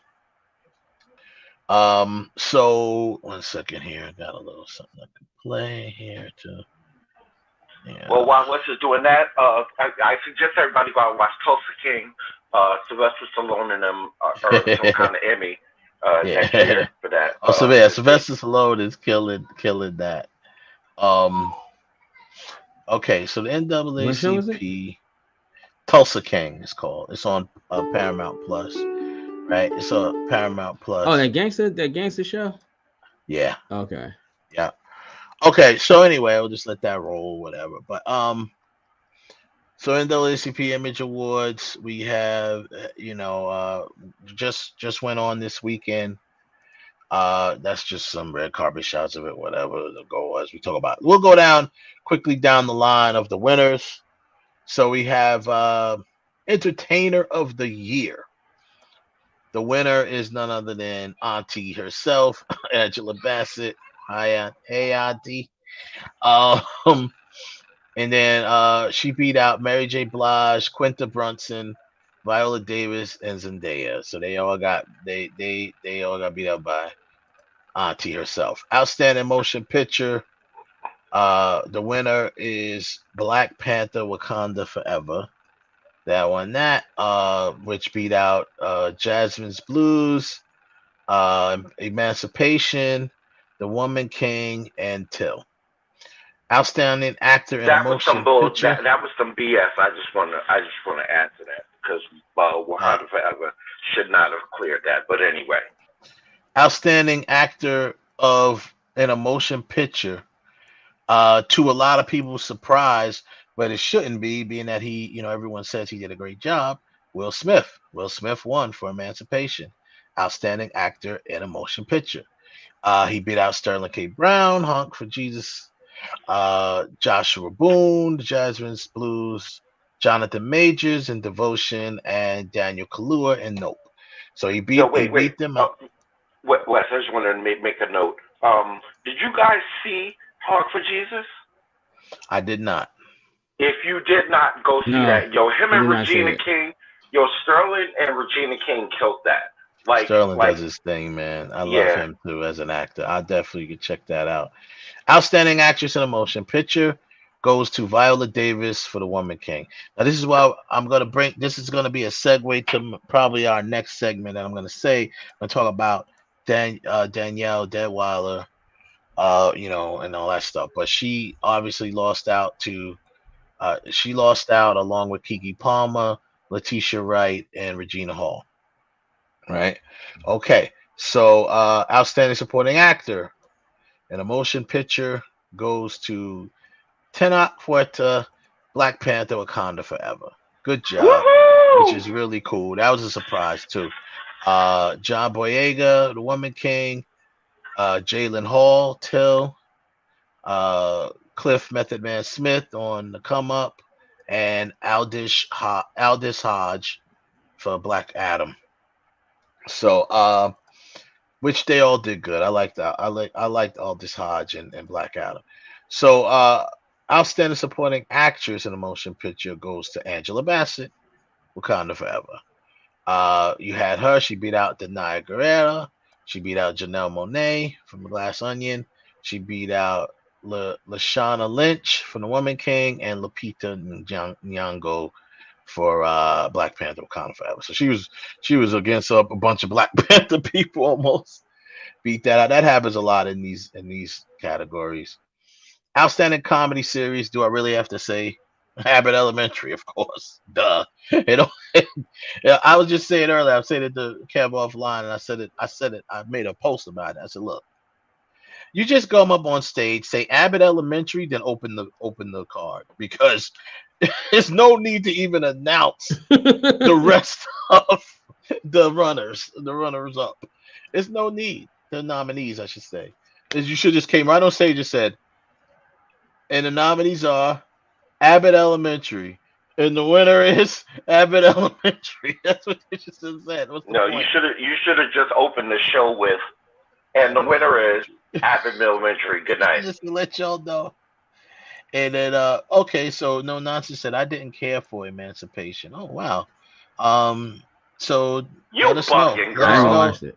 Hey, you don't say you bugging. That's her opinion. No, she is. She's bugging. All right, so she's you let us know Will Smith killed that. Emancipation was dope. I mean, if he killed it, that doesn't mean she has to like the movie. There's a lot of people that kill roles and you don't like the movie. She's bugging. So wow. Let us know your reasons, No Nonsense. Why didn't you really care for it? So then we got outstanding actor in a comedy series. That is Cedric the Entertainer, The Neighborhood. And what does she say? What does that say here? Let me take this out. I can't see it. You know what? And don't kill me, guys, but I've never seen Abbott Elementary. Hey, I never seen it either. It doesn't mean. I mean, I've seen a couple episodes of it, but I'm not a fan of it. I said that before. A lot of people say the same thing that Kev said. You bugging. When I said I'm not into those type of shows. I don't like comedy shows that are that type of comedy. I just don't like it. It's just not my thing. You know what I mean? I'm sure it's obviously a great show. Same thing I feel about shows like Game of Thrones. They're great shows, I'm sure. They're just not my cup of tea. So I don't really get into them. Hell, I've never seen that other show that be racking up at the Emmys. What's that? Severance. Lasso. Lasso with Ted Lasso. Yeah, that's another show that gets a lot of awards. Yeah, outstanding actor in a comedy series with Cedric Entertainer, The Neighborhood. He beat out Anthony Anderson, Donald Glover from Atlanta, Dule Hill, and Mike Epps, the Upshaws. Okay, outstanding actress in a comedy series, Quinta Brunson, Abbott Elementary. I wonder why.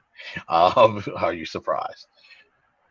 And what's so great about that is she's the creator and the writer of the show, and she just that young woman is just getting it in. Outstanding supporting actor in a comedy series goes to Tyler James Williams for guess what? Abbott Elementary. So they're just going in. Now they're pulling what Everything Everywhere All at Once was doing as well. Like they're winning for best. Their show is winning. The actors are winning. The cast are winning. Stuff like that. They're just cleaning up. Outstanding drama series, P-Valley is the winner. Beat out Bel Air, beat out Bridgerton, beat out Euphoria, beat out Queen Sugar. Outstanding actor in a drama series, Nico Annan. That's P-Valley. Then we have outstanding actress in a drama series went to Angela Bassett, 911. So she's just killing it from all the way around, right? She went in the movies. She went in from television. So good for her. Outstanding supporting actor in a drama series, Cliff Method Bad Smith, Power 2, Really? Book 2, Ghosts. Yep. He won. He beat out Caleb McLaughlin from Stranger Things, Amin Joseph Snowfall. This is a supporting actor now. Adrian Holmes from Bel Air. I guess Adrian Holmes he's the one who plays Uncle Phil, I think, from the Bel Air show. That's cool that they got their little nomination already. And J. Alphonse Nicholson for P Valley. Outstanding supporting actress in a drama series goes to Loretta Devine, P Valley. Okay. Really? Yeah, she won. She won outstanding. You got outstanding television movie, limited series, or dramatic special. Whew, that is a mouthful. That went to The Best Man, the final chapters. Okay, I could dig that. The Best Man, final chapters. What she said? Wes, I was late to I was late to the Game of Thrones, but when I tell you it's very good, you should really check it out. Just started watching it last year. Yeah, I know. No nonsense. I tried. I really did. I really tried to watch Game of Thrones. I just don't get into those type of shows and movies. It just doesn't do nothing for me. She said, Kev said, screw me earlier. No, I don't care. I feel you. I feel you. When Game of Thrones first came on, I watched the first 2 episodes, and I think it might have been, I watched 2 full episodes, but the episode they killed Sean Bean's character, I was like, this show is not going to last. You just killed off the main character. But over the years, I heard it was so great, and when HBO would have their Game of Thrones marathon, I used to sit there and watch the episodes. It's like, you know what? It's not as bad as what I thought. It's actually very good.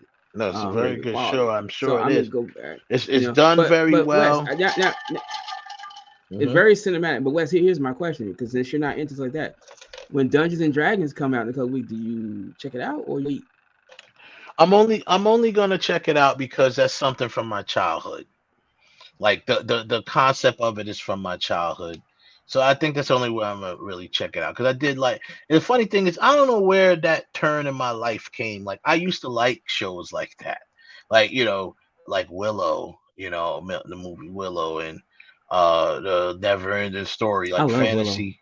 Willow. Willow, I love the fantasy stuff, like the Never Ending Story, stuff like that. And then somewhere I took a turn where I just stopped liking those type of movies. Even like the King Arthur type of movies. I used to like those things, but I don't know. Something then by the time Lord of the Rings came out, I didn't like those type of movies no more. So it was like Lord of the Rings, same thing. Everyone always kills me about it. You didn't see Lord of the Rings? No. I love the first one. I fell asleep in the first movie. I fell asleep. And I never fall asleep in a movie theater. I fell asleep in that one, and just because I didn't have the interest in it. But okay, so outstanding actor in a television limited movie or drama series special goes to Morris Chestnut for The Best Man, final chapters. Outstanding actress in a movie limited series drama special, Niecy Nash, Dahmer, the Monster, Jeffrey Dahmer story. That I knew that was gonna happen. Actually, From Scratch with Zoe Saldana. I think the wifey was watching that, and that was a pretty good movie from what I was seeing, and she did a good job in that. Outstanding supporting actor, television limited series drama special, Keith David from Scratch. Okay, and outstanding supporting actress in a limited drama series, Nia Long, The Best Man, the final chapters. Okay, and that is it, people, for that one. So that was the NAACP Image Awards. I wanted to quickly, before we get to the next awards, cross over and talk a little bit about Miss Danielle Deadwyler, where This young woman, she's kind of gotten a raw deal, I think. She did look pissed. She kind of got a raw deal. No, not with that the one. Not that one. Well, I mean, not that, but she. I'm gonna show you the picture that she looks pissed in. I just putting that up there to show her, because normally she doesn't really smile in pictures anyway, which I don't. That's weird to me too. She hardly ever smile. I search and scour the internet. You will scour the internet and find very few pictures of her smiling at all. So, but this picture here that I'm gonna show you, this was just at the award show last night, and I don't even want to laugh at this young woman. She's not laughing at her. I'm just like, wow. Where we go? Let's add it here.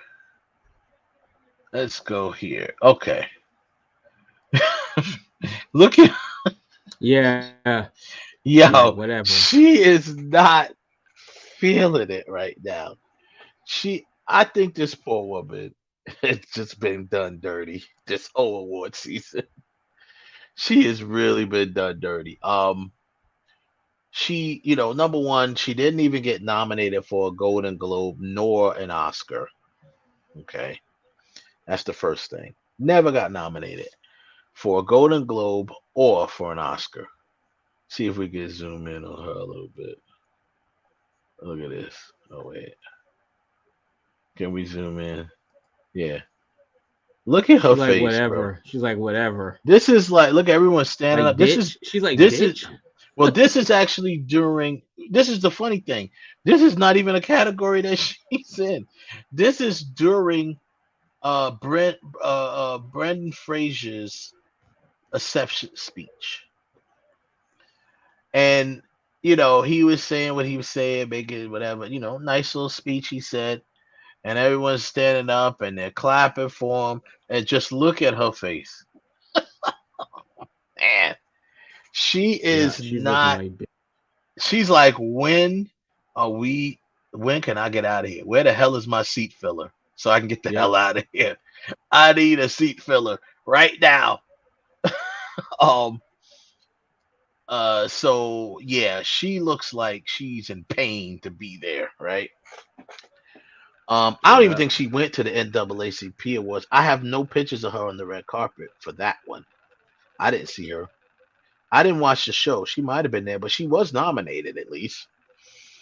So this is the SAG Awards, and she, like I said, so with the SAG Awards, let's go here and bring that out. Let's bring up our SAG Award little video. And where is it? This, like I said, with her, I think. First of all, here's a question for you, Ralph. Given what we see and what has been done and displayed, do you think, all right, first of all, do you agree that she kind of got a raw deal this award season? That's the first part of the question. Do you think she was done dirty because she didn't get a nomination for Academy? And she didn't even get a nomination for a Golden Globe. She had nominated for a SAG, and she got nominated for NAACP Image Awards, but lost both. I can't say that, man, because there has been too many actors in history that have been rightfully left off that list. Yeah, but it was still wrong. That's what I'm saying. That doesn't mean what I'm saying. Doesn't mean that they didn't get snubbed. They got snubbed, but it don't mean that she didn't get snubbed.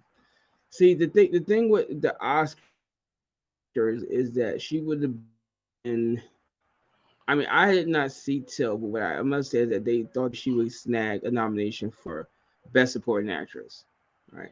The question, she would get Best Lead Actress. She was the lead of that film. So the question still remains: is who would you take out of that category?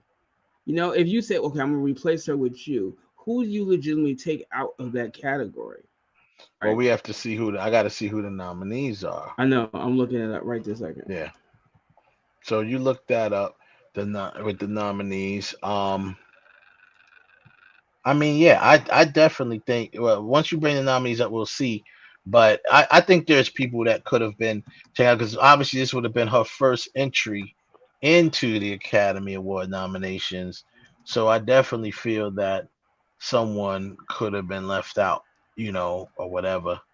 And there Now were. I'm looking at this. Now the only person who I think maybe could have been left out is, and this based on simply the name, not the fact I seen the movie or not, is Andrea Riseborough. Mm-hmm. She could have been left out for To Leslie. Yeah, right. She could left out. That's the one that was the biggest issue, I believe, because I believe that's the young lady that basically got campaigned her way in. Was campaigning, right? Yeah. So campaigning to get in, and she got a lot of backing from Hollywood actors and stuff like that. Yeah. So on that one, then yes, she could have been yanked out. But now they were saying that once it was found out that she campaigned for it, even if they removed her, they wouldn't have added somebody else. They just would have left it to the four of them. But hold on. So she still, even if they took out, she still would have got robbed. Right. But isn't that the very thing that Monique got so much backlash for, because she wouldn't go overseas and campaign for and do her due diligence? No, not that. Monique got flack for not promoting a movie that she was in. But that's what I mean. But that's the same thing. Promoting is campaigning. No. But when we say campaign on this one, there was literally other actors in Hollywood that she wasn't on the ballot. There was other actors in Hollywood that was like, that was behind her saying, I think she should be on the ballot. I think she should be on the ball. I think she should be on the ballot. That's the difference. That's what we meant by campaign. It was really more so other actors campaigning more so than her. Yeah. Herself. And Monique's issue was that it was after she got nominated for the Oscar. She didn't want to do any type of campaigning on that one. I mean, you already got the nomination. She felt like the work, but that's something that every single actor, when they get nominated, they do. She didn't want to go to the Academy Award luncheon. She didn't want to do interviews. She said, "Well, I had a vacation planned." I'm to this day, I'm gonna say the same thing. Sorry, honey. If you got nominated for an Oscar, right, you could have pushed your vacation back until after the Oscars. You very well may never get your ass up there again. You may never get in that room again. You know, sorry, I hate to put it that way, but that's the movie biz. You got to camp. Understand, and you're doing what most black actors don't even get it. You're getting like the prestige of what most black actors don't. You are. Some will never get. Will never get, exactly. Some will never get. That's a key factor right there. Some will never get ever opportunity. So this is just stuff from the SAG Awards, just some good moments or whatever from the SAG Awards.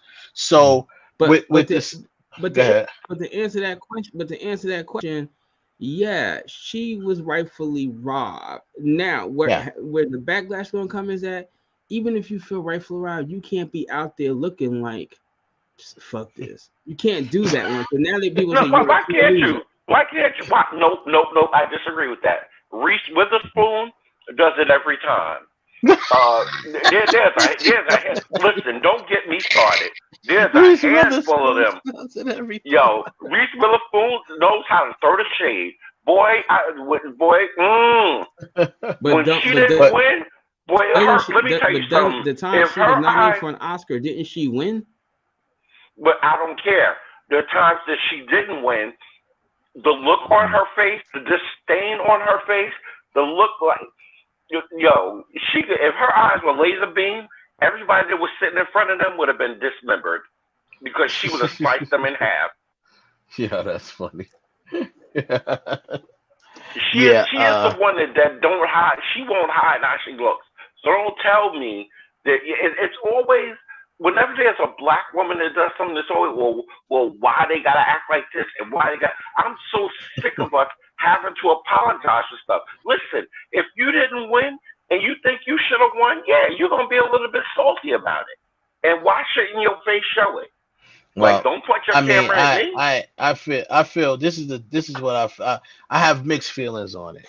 On one end, like I said, I know and feel that she has a right to be angry behind the things that everything that went on.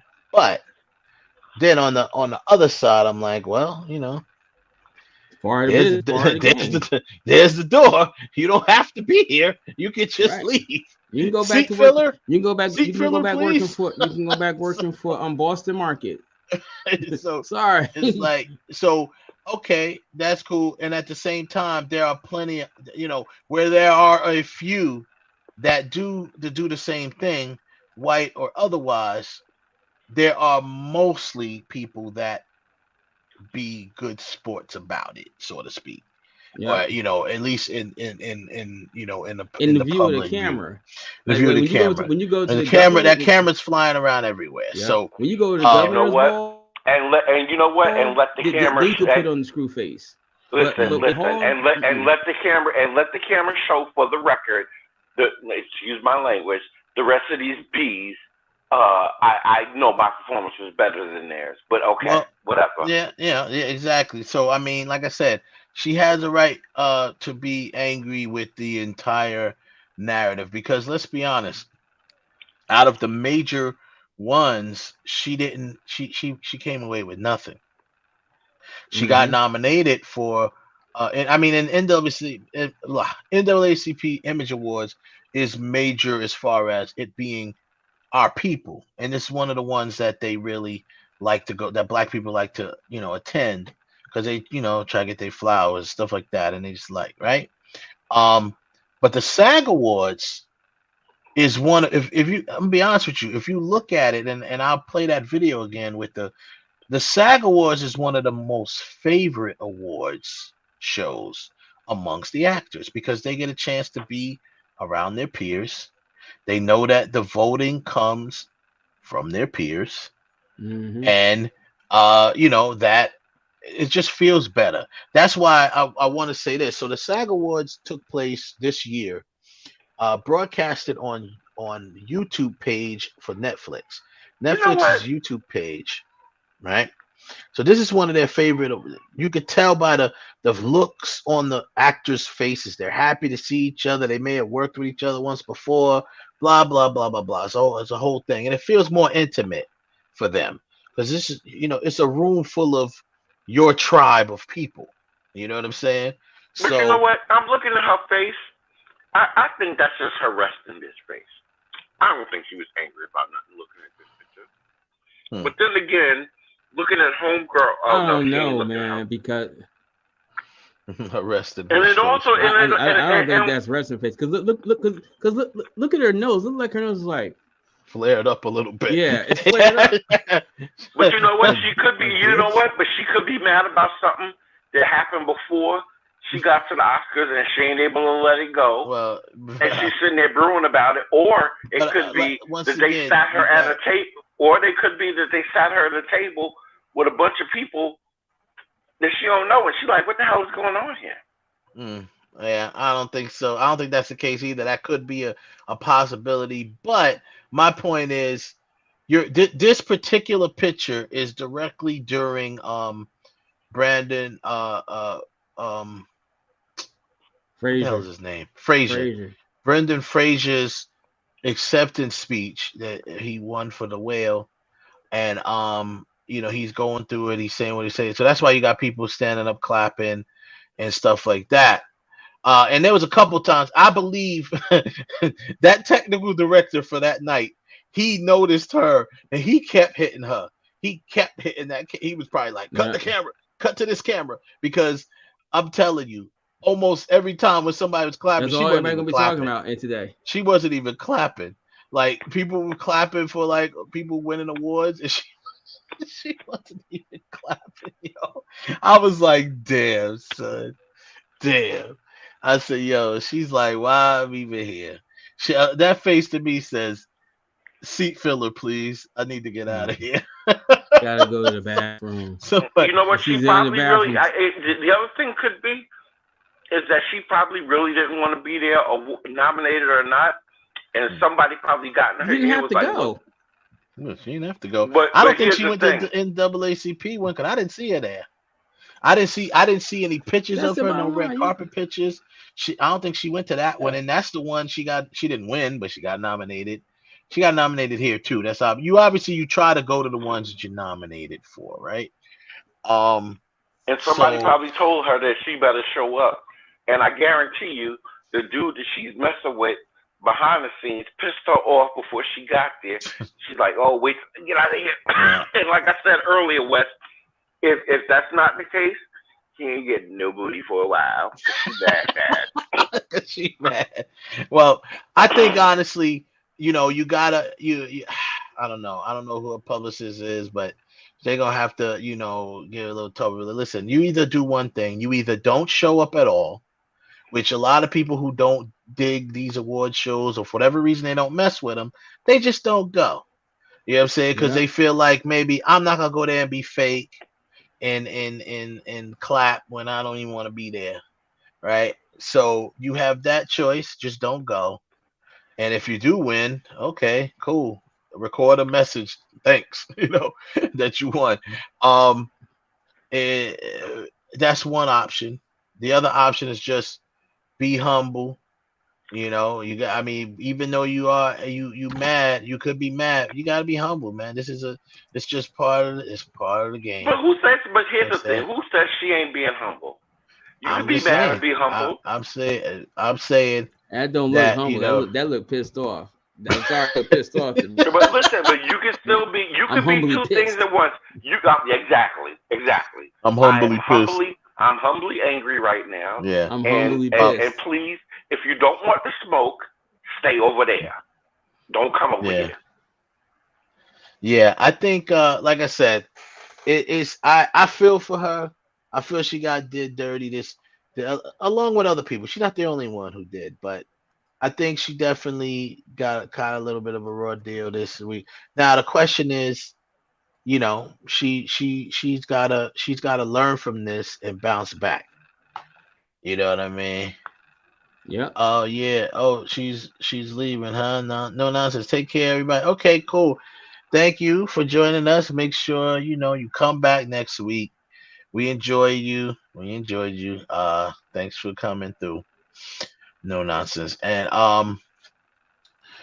so she's got to bounce back from this. Now there'll be other roles.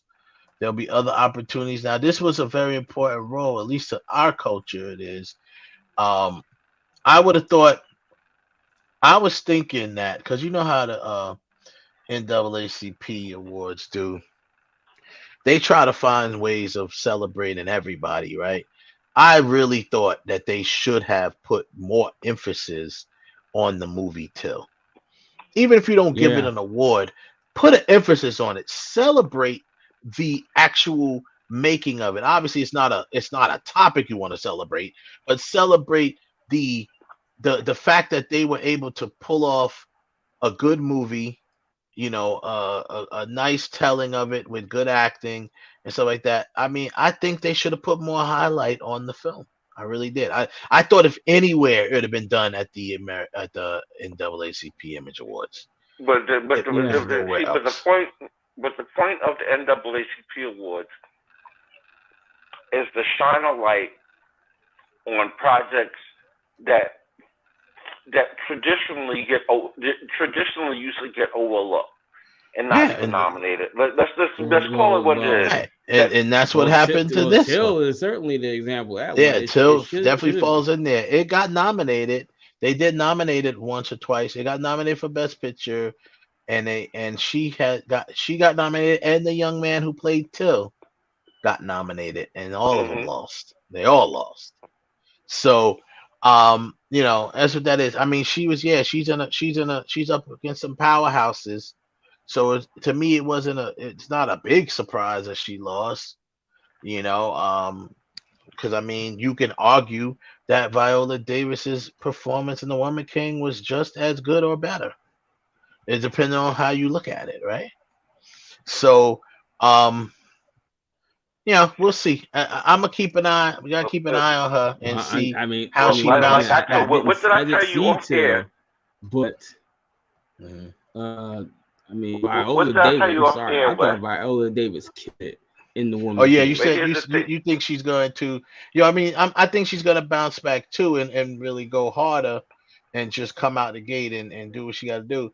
Yeah. I think so too. We just we'll keep an eye on her and see how that goes, man. Because you saw what Viola Davis did. They dumped on Viola Davis and treated her like garbage for a couple of award shows. So Viola was like, oh, that's what y'all doing? Watch this. I went to Juilliard. Let me show you what kind of actor I am. And then what does she end up? And where's she at now? She's an EGOT within like 5 years. Yeah. Yeah, because frankly, she should have been the year that she was nominated for Best Actress for The Help. Sorry, she should have won. She should have won. No doubt about it. She was robbed. Yeah. They shaded her. They shaded her with a HP She was robbed. pencil. I'm not even gonna lie. Yeah. Oh yeah. She got robbed for real. So and and not for nothing. And then the Oscars is coming up in 2 weeks. At the last night, man, I'm getting a little worried about Angela Bassett getting that Oscar for Best that was Supporting my Actress. that was my next topic in a way before I get to the last topic of the night. But my next topic was kind of like that. Now, I'm gonna throw a couple of numbers out to you. Okay, the first number I'm throwing out to you is 165,000. That is the total number of SAG members that are eligible to vote for SAG Awards. Okay. The next number I'm going to throw out to you is 9,500. That number is the eligible amount of Academy members that can vote. Now, how many of that number are actors? Because that's right. Depending on how many of that number are actual actors and not other people that work in other departments, right? This is what I'm saying. This is how to segue to what you just said. Traditionally, if you go back through the years, a lot of times, not every time, definitely not every time, there's always a surprise, but a lot of times, people who win the SAG Award are definitely the front runners to win the Oscar. Because this goes back to the numbers that I just put out there. Because out of those 165,000 SAG members, they're all actors, right? They're all performers, actors and stunt performers. But a stunt performer is still an actor, so they're all actors. There is a very good chance that almost every actor that makes up the 905,000, however many it is a very good chance that every single actor that's in the Academy, they are SAG actors, so they're in SAG. So, meaning the probability is higher that they also will vote for you in the Academy if they voted for you in SAG. Not a definite, but it's a high probability, which is why for many years we've had people win the SAG Award and then go on and win the Oscar. Obviously, there's a lot of there's some surprises and stuff like that. There was no surprise that year Leonardo DiCaprio won his Oscar because he won the SAG Award, he won the Golden Globe, he swept. I believe he swept the three major ones and ended it with winning the Oscar for The Revenant. You knew he was going to win the SAG for that because just by the crap he went through doing that film, you knew he was winning. You knew he was winning the SAG. So, but they had to. But they had to. Even without that performance, they had to eventually give it to him because he's another one they got snubbed so many times. I know. Nah, I disagree. There's a whole bunch of actors. Like, not for nothing, man. Tom Cruise should have been and had an Oscar by now. For what? Oh shit! Born on the 4th of July alone, he should have had an Oscar. Anyway, he got nominated for that, didn't he? He got nominated, but he did not win. And then he did not get nominated for Rain Man, which he rightfully should have been. You know, and Jerry Maguire. I mean, so that Jerry Maguire. Now, born on the 4th of July. But they say he's too young. He got a lot of way to go. But I don't think that like for DiCaprio, winning the Oscar, like he wanted, like that was his goal. I'm gonna give me an Oscar. I don't think Cruise that concerned about an Oscar anymore. Because I don't think he cares. They just gave him worthy. an award. No, he's an action guy now. They gave him Nighttime Chief. They gave him an award at the Producers Guild, the PGA, the Producers Guild gave him an award. It might have been Lifetime Achievement or something like that, some sort of award they gave him. Now, he will not win. I don't know if he's even nominated for Top Gun, but I know the movie is. We'll get to that in a moment. Why? But because it quote unquote saved Hollywood, bro. You heard it first from Steven Spielberg. It saved Hollywood. It saved Hollywood. But if it saved Hollywood, do I need to pull up my pictures from the last 3 weeks of what Hollywood has been doing? But it saved Hollywood, and Avatar supposedly saved Hollywood. But the numbers are going right back to what they were pre-holiday. I'm sorry. I kind of feel different. I think that those box office numbers over the next 2 months is going to change. You got too many bangers that's coming out over the next few weeks to not make you want to go see the movie. I was watching TV last night. I didn't even realize Creed 3 was this week. It was 2 weeks later. But you got Creed 3. There are four movies that's coming out this Friday on the 3rd. That's gonna be out there with cocaine there. All right, so that means there's 5 movies that's gonna be good to watch this weekend. Yeah. Look, take snapshots of what your box office looks like.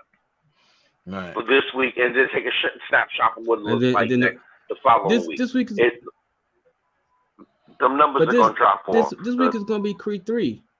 I don't think so. You got Creed 3 this week. Then next week you got Scream 6. Then you go into Dungeons and Dragons, and then you go into somewhere down there that Super Mario movie is coming. No, that's the only the Super Mario is going to do well because again, they're gonna promote 3D. So the 3D box office numbers are gonna make it is what's gonna give it the boost, and then you're gonna have families like me who are gonna want to take their kids and their daughter to go to see it in IMAX. So that's so that right there. Speaking of IMAX, Kev, Creed was shot in IMAX with IMAX. Oh, camera. really? Yes. Well, the first sports boxing film to ever be shot with IMAX cameras. It's the first. I'll be watching that in IMAX. Then. Yeah, you got to. It's made for IMAX. You got to see it in IMAX. Yeah, I'll be watching that in IMAX. But I'm rolling with that fact that I just think over the next couple of months, because like I said, you got Creed this week, then you got Scream the following week. Now looking at the following week, you got Shazam, right? Then you roll into John 4, then you roll, you know what I'm saying? Then you roll into what is this? Dungeons and Dragons, right? And you know what I'm saying? And then that's just March. We ain't even got to April.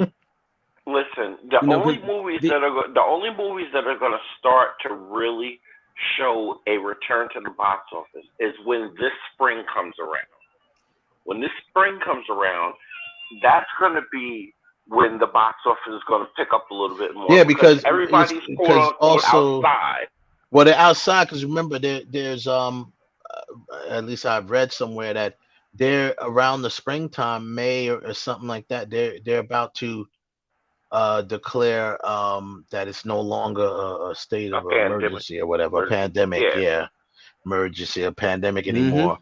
With so once they declare that the pandemic is over, then you're gonna see more people going out, and then it's gonna start up again. No, I'm joking. And I you see, I didn't even know that part that you just said. I didn't even know about that part.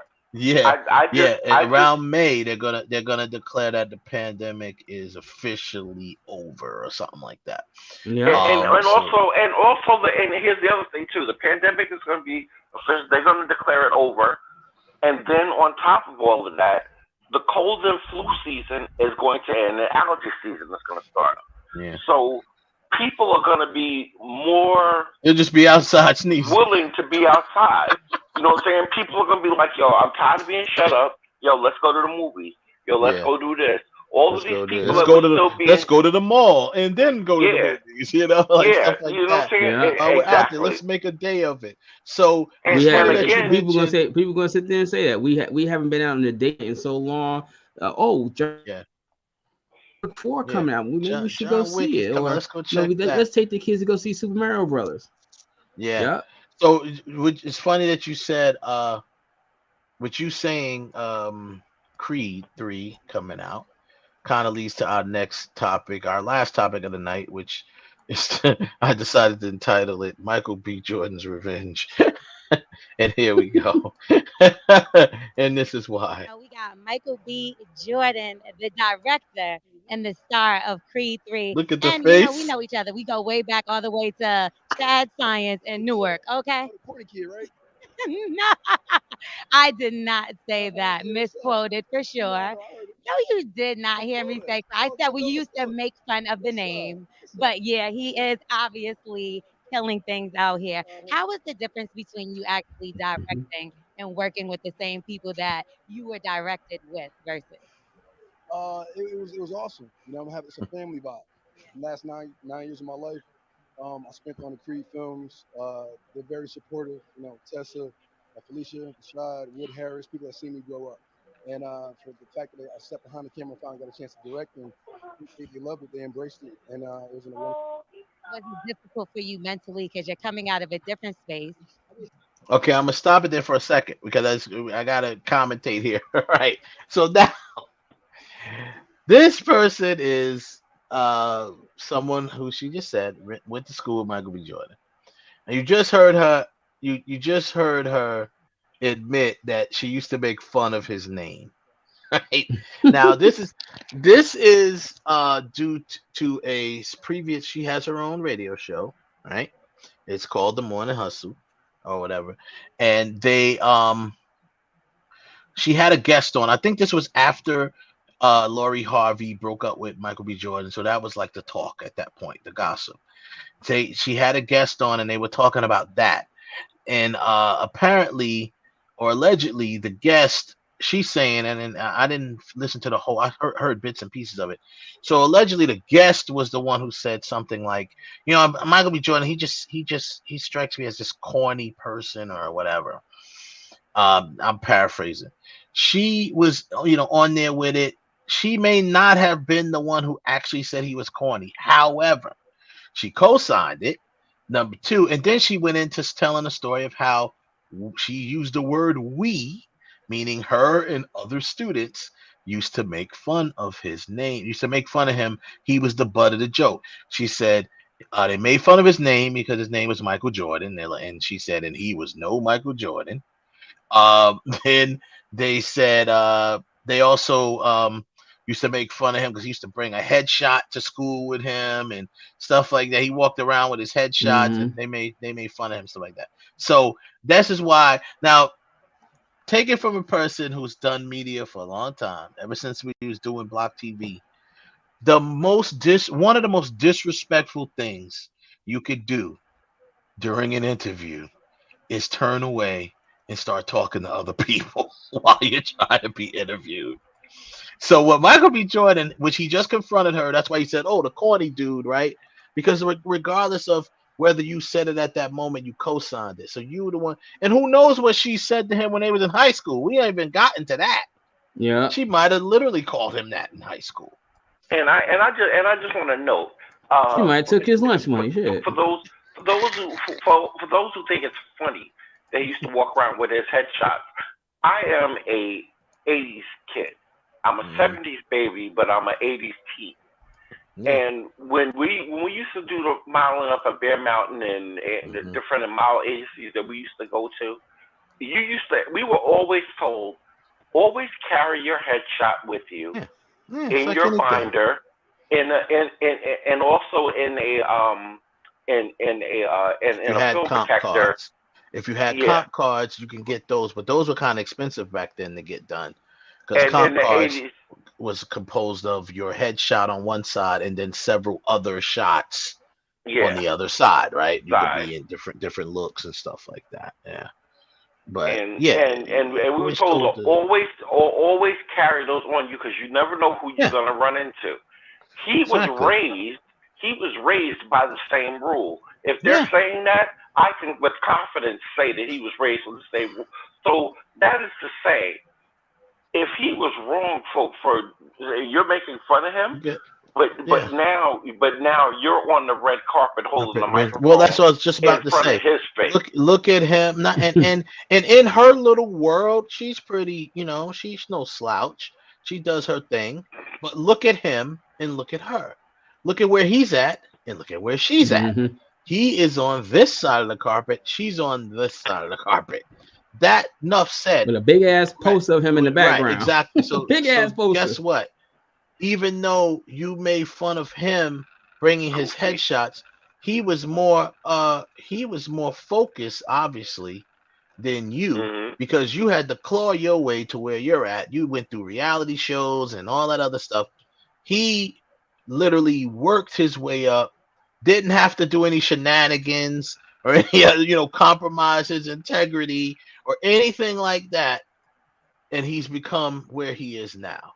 So I'm going to finish off I just wanted to bring a little context to that and let the interview finish off. So now he's at his ultimate, and the reason why I call this his revenge is because he is basically shading her in a way that he's not shading her. He's still answering her questions, but he's answering them with the sarcastic look on his face, the sarcastic look. Like I said, that face that he had there, that's what I said. That face is whenever a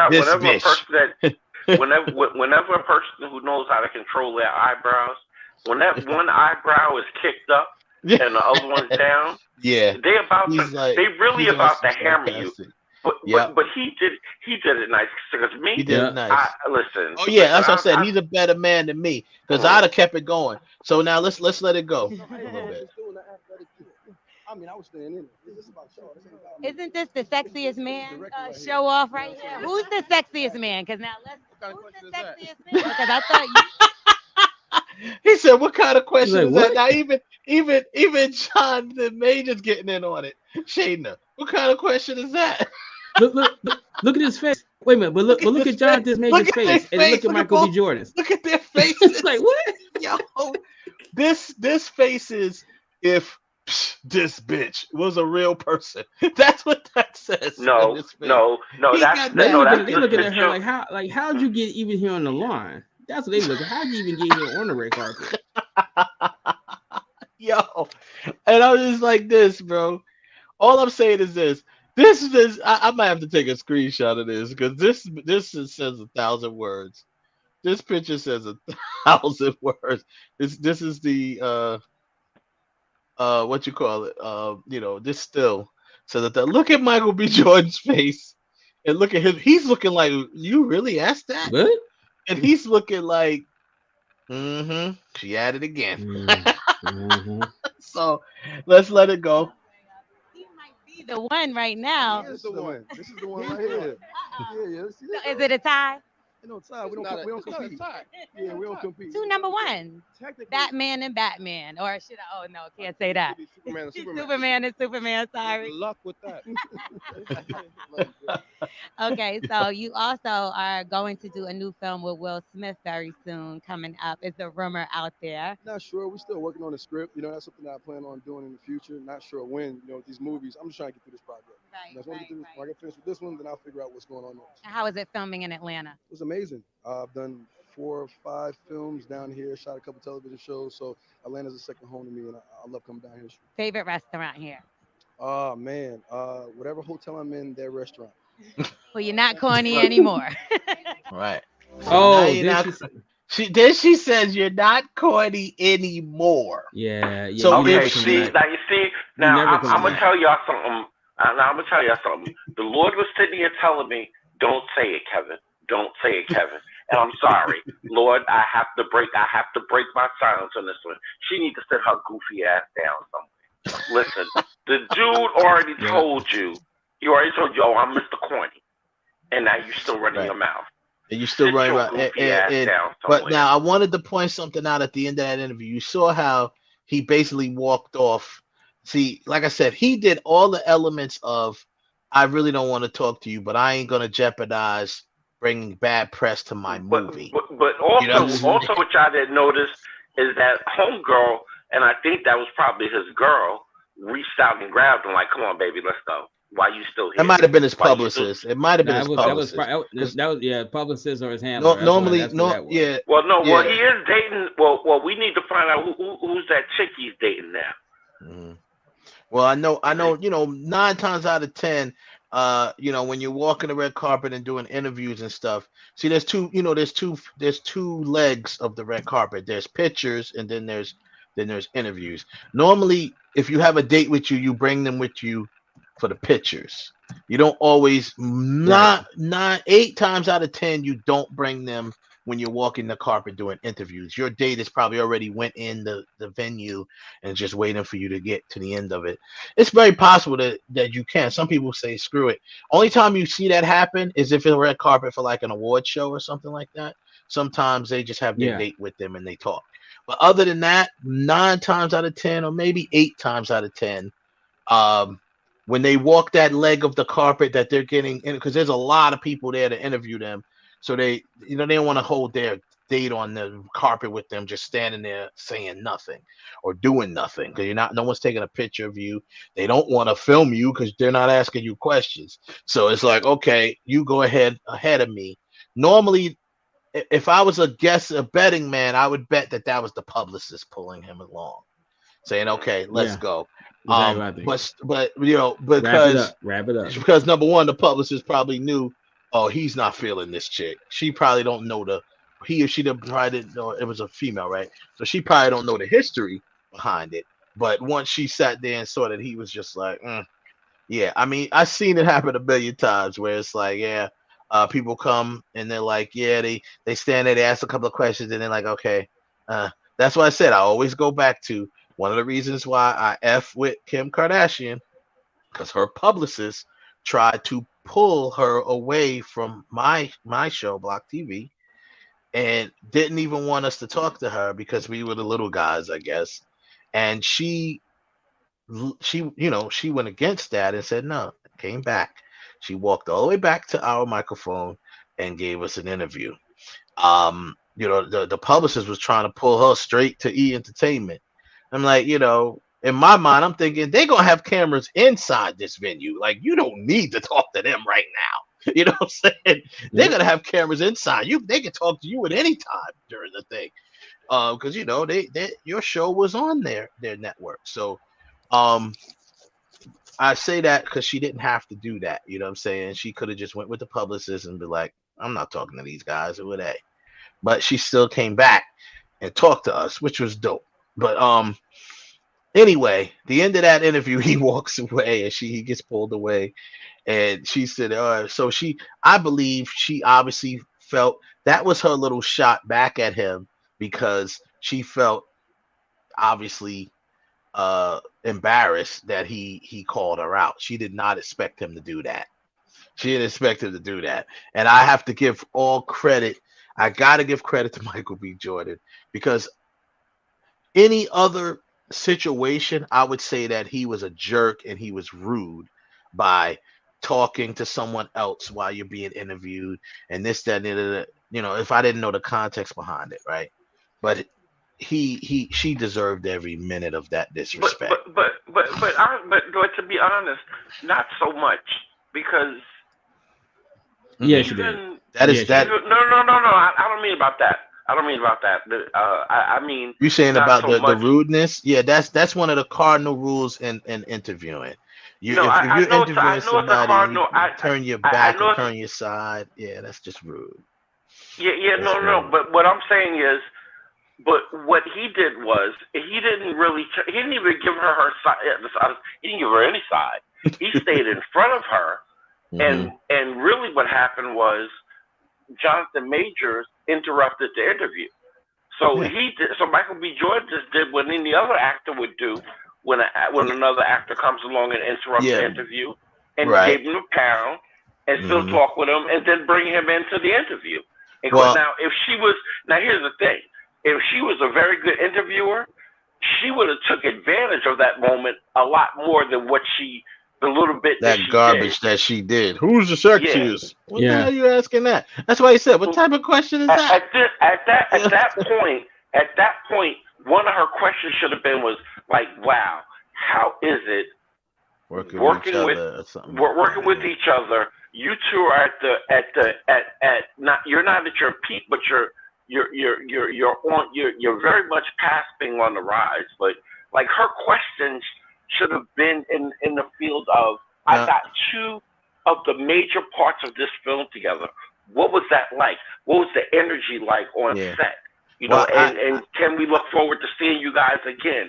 Like, man. Well, let me clarify. Yeah, she definitely blew it. Let me clarify that too, Kev, because I'm looking at it again. He definitely he was the initiator to turn away from her interview and make contact. Oh, when he saw him, when he made eye contact with him, right here. So this way he turns. There's Jonathan Majors. He turns. He makes see.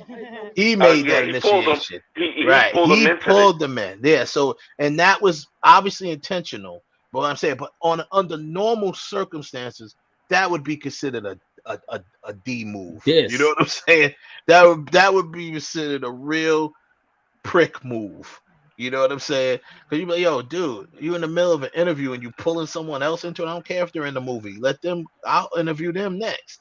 You know what I'm saying? So like when you do that's and obviously he knows that. He's very media trained. He did this was all calculated. He did that on purpose.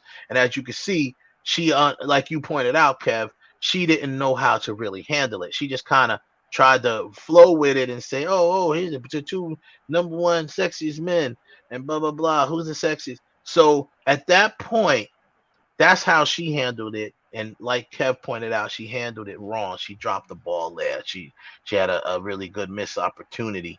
Because the other thing that she could have did was, if she really would have understood that it was a diss, what she could have did was that's why she gave the weak fire back at the end.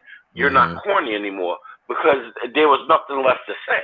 But at that point right there, what she could have did was, at that moment that you just showed, when he pulled Jonathan Majors in, you know what I would have did? Like, oh, that's what you're doing? This is what I'm doing.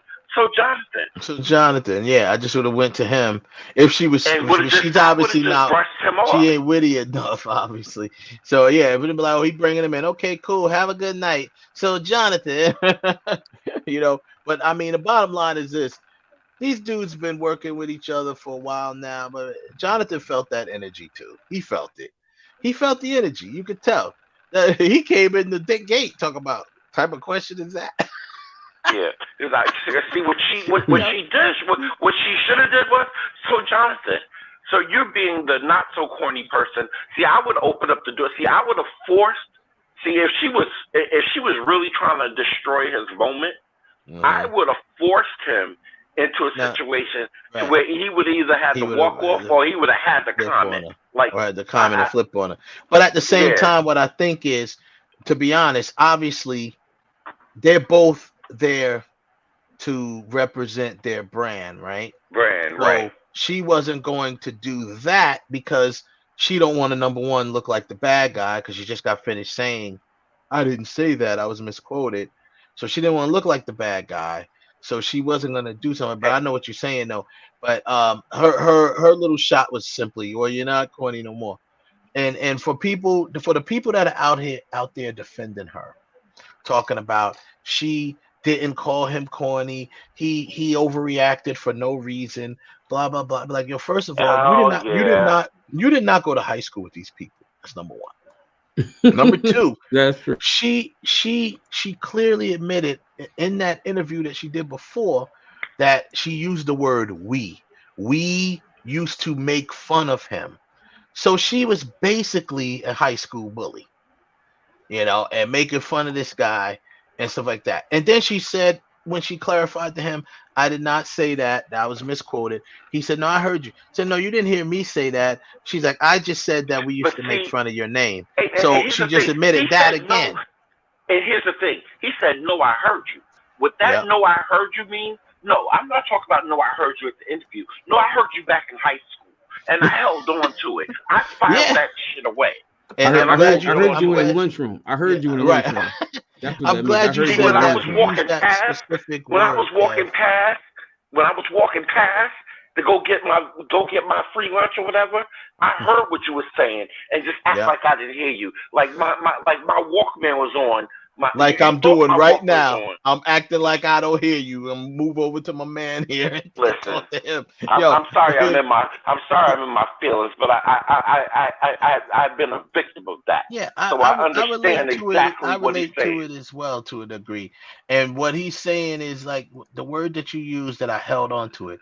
Here's the part where I'm gonna say, because we're at the end of the show pretty much anyway. We're gonna keep it real and keep it serious.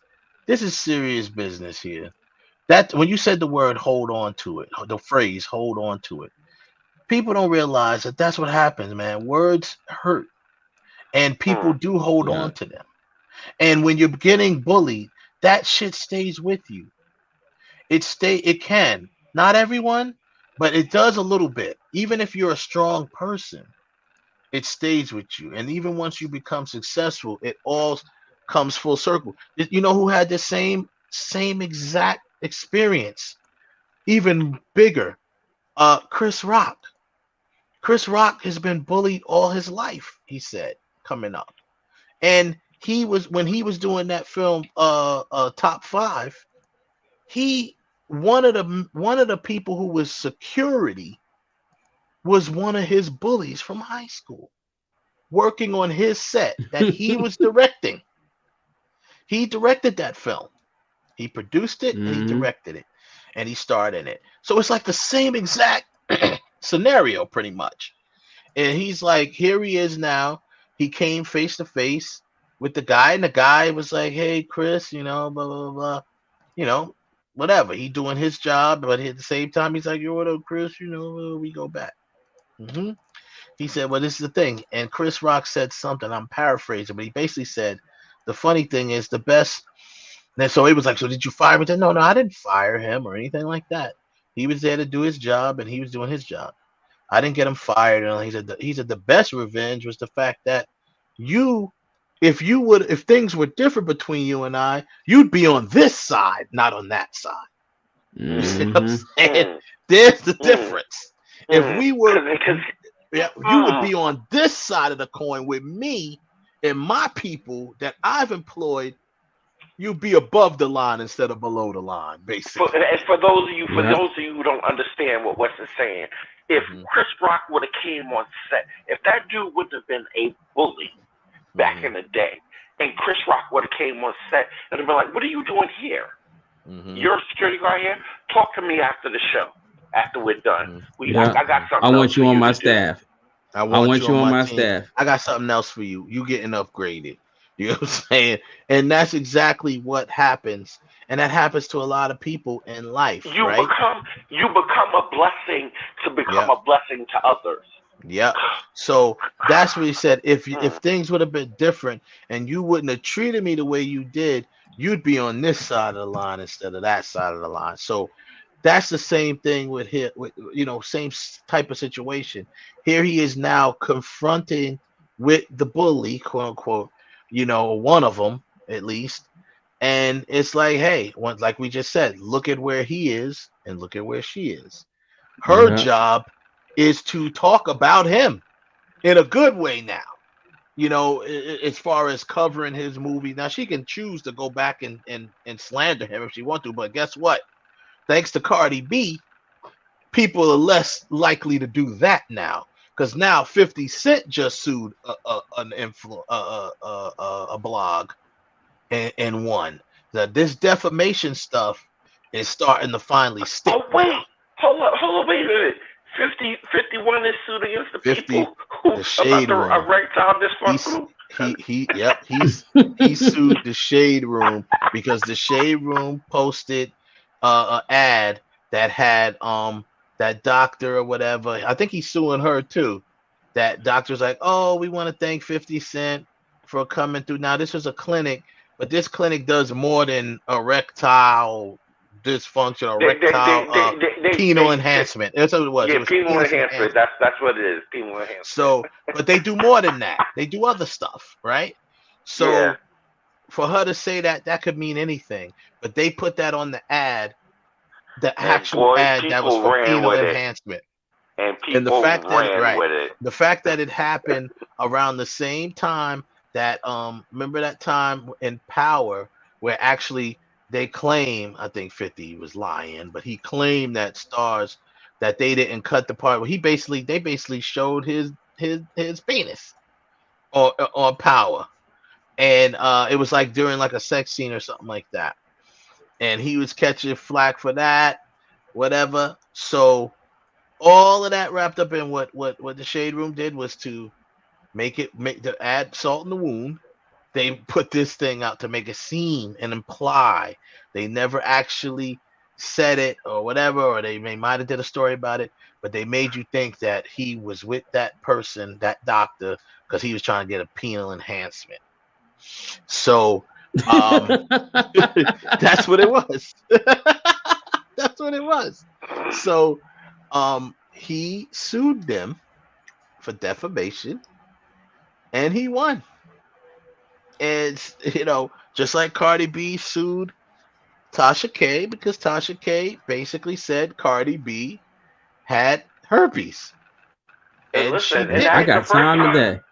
She said, I got time. Like I said, you got to put money in that I got time account. You got to put money in that I got time today. Eventually, you'll have time. Just have that money. And that ain't the first case of 51. Because remember, 50 still chasing that other chick. He said that money felt like an interest. That 30 grand he was supposed to give to that other chick. Cassie, not Cassie. Was it Cassie? No, Tiara Marie or something like that. Not Tiara Cassie. Marie. Well, it was one Marie, of them. Yeah, I think it's Tiara Marie. Yep. And then the funny thing was, she said she was famously made by saying I ain't got it, and then she started making T-shirts that said I ain't got it and was making money off it. And then 50 went and trademarked it, so she couldn't make T-shirts no more. I'm telling you, boy, he is the ultimate. He is the epitome of petty. He is petty. That nigga. His name should have been Petty Wop, not Fetty Wap. Yeah, right. Petty Cent, right? Petty Cent. He is. He has when he got to, and that's what he said. I got time. He said it. I got time. I'm a boss. I don't have to do nothing. I ain't gotta answer nobody. I ain't got nothing to do. I got time. Laser focus. Yo, like, what? I just wanted to say that. But anyway, with that being said, I think it's a good note to end the show by saying, listen, don't be careful how you treat people. Be careful what you say to people, because you never know who or what they're going to be. So once that happens and they fulfill their arc, to speak in film terms, once they fulfilled their arc and they become who they are, you might just regret saying the things you said. So every time. You know what I'm saying? You know what I'm saying? I had that problem. People might be rolling around with me. They're like, "Oh, Ralph, Ralph's surrounded by all these women." Nope. Yo, and one person had the nerve say, "Yo, next time you have parties, you call me." The hell am I calling you for? Yo, listen. You know that. You know that's gonna happen. Listen, Ralph. This is how bad it was to me when I was riding a bus. I remember this day vividly. This guy gets on the bus. It was about 5 of them. Cool with all of them. But Alan opened up, and I'm gonna see, and I can say his name. Alan is gonna open up his mouth and say, "Yo, Kev, I don't understand how you be coming around town with the girls you come around with. plural. And I Mhm. said, well, Mhm. and I said, so what you trying to say? He's like, oh, because I look better than you. I said, I just looked at him like, nigga, you crazy. Because look at Right. you. You riding the bus with a bunch of dudes. I'm riding the bus solo, going home to a girl that's waiting for me at the crib. Yeah. So here's the deal, man. We all go through those moments, and the bottom line is be careful what you say to people. That's all I gotta say. You try to be, try to make somebody the butt of the joke, whatever. I mean, I had my moments, even in high school. I was never the butt. No one really called me coin, but I used to be called weird, because I was a loner. I used to dress differently than everybody. I never followed trends. I was never a trend. I always tried to consider myself a trendsetter, not a trend follower. So I used to wear some weird stuff, or what people would consider weird. You know what I'm saying? I used to wear, you remember the old school like club shoes, or they used to call them step shoes sometimes, but I had them, the clear versions of them. And then whatever color my socks was, that was the color of my shoes. I used to wear the color You had socks. clear heels on? I had You had not the clear heels. heels I on? didn't not heels, just The clear shoes. But they were The clear. step ones, the ones you would Yeah. step in. Yeah, like they were clear shoe. They wasn't, like heels. But yeah, they were clear. And I'd get colorful because I'd get color socks. So like whatever my ensemble was that day, like I'm wearing blue and orange, so I would probably have orange socks on, so that'd make my shoes orange. You know what I'm saying? Or if I had on the royal blue socks, that's what my shoes was, royal blue. Like I used to do stuff like that because I didn't follow trends, and I was spoiled as a kid. My parents bought me anything I wanted as a kid. If I wanted it, they got it. If they had it, I had it. So it wasn't that, but that was one thing, because they did get me 9 times out of 10 what I wanted. I was always a person to say, you know what, I'm not gonna make my mother spend $300 on some Jordans. I'm gonna go over and get these sneakers right here for $50, $40. That's that's what I was. So, and I used to get sneakers myself, even though I was not an artist or anything. I'm not gifted art wise, but I used to get sneakers myself and paint them and stuff like that. I used to do stuff like that. So I was never like everybody else. So I used to get called weird. And then of course the name that stuck with me from high school was the Phantom, because I was never there. And I was given that by a teacher. A teacher called me the Phantom. That's what he used to call me. And then it stuck. It went through, and I used to be absent a lot. I used to be sick a lot. Literally, at first, the first reason, when I was in high school, and I used to, I just started cutting and stuff. But regardless of the fact, I was out, and it was a teacher that nicknamed me the Phantom, and it just spread around school, and it stuck. So it's all good. And there's people. I'm so much the Phantom. I played right into it. I ain't even in the yearbook. Wow. I ain't even in the yearbook. Y'all motherfuckers can put a nice blank picture there and don't even put my name. Put the Phantom. You know what I'm saying? So I was like, I'm not in the yearbook, and I didn't graduate my class. This, that, and the other. It's all good, but trust me, I will hit that class reunion when everything is where I want it to be. They're gonna be like, yo, the Phantom showed up. They're gonna be like, who are you? So, but I did make some good friends in high school, though. I did have, I made some good friends in high school. But the bottom line is, it happens, man. So that's what we're gonna leave it on that note. Good for Michael B. Jordan. Your class act. You could have really went in on her. You had your moment to do it, but instead of turning it into a negative thing, which could affect your movie, because you taking the attention off the movie. People talk about this now, but this is gonna blow over. This isn't no big event where if it got into this full-fledged argument, then everyone be talking about that. That would be the problem. That'd be a problem. Then everybody be talking about that instead of Creed 3. So Creed 3 comes out this weekend? Comes out Friday. Comes out Friday. Go check it out. I'm not gonna be able to check it this weekend because I'm gonna be going to out of town. I'm taking my daughter on a trip for her birthday. So we try to give experiences instead of just gifts, because my daughter got all the toys in the world that she could play with. She don't even play with them. So we're gonna give her an experience instead of a gift. Like, that is her gift. So I won't be able to watch it this weekend. I'll be busy doing that. Also, y'all, don't forget to go out, go to Tubi, check out Playing Dirty, check out Groupie. They're both live now. They're both available on Tubi. It's free. Download the Tubi app. Go there, search the movie. You might even find it on some of the categories, drama category, or the first on Tubi category, or stuff like that. It's there. But if you don't want to look through those, just type in Groupie, and it'll be the first one that comes up. Type in Playing Dirty. It'll be the only one that'll come up. And check them out, man. Always, support. Also, be on the lookout for more promotional material coming for you with the cast of Groupie. They got a couple of interviews that they're going to be doing. Eventually, I'm going to bring them back on this show where I can get the entire cast together. So be on the lookout for that. And we'll do some other things too. We'll have some other. We're going to start bringing in other independent filmmakers, because I've joined some groups that are dedicated to Tubi. Shout out to those groups. There's a group called The Best Tubi Movies. Shout out to them, because they've been promoting my show, promoting my both of my pieces, my titles over there, Playing Dirty and Groupie.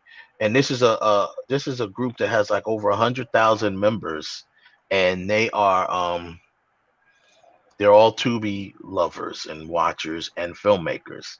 So I'm going to be going in there and definitely going to be bringing filmmakers on. Why not? Give them some shine. People are doing the same thing that I'm doing. If they're independent filmmakers, they're putting movies out. There's movies on Tubi, and some people are content with that. They love it.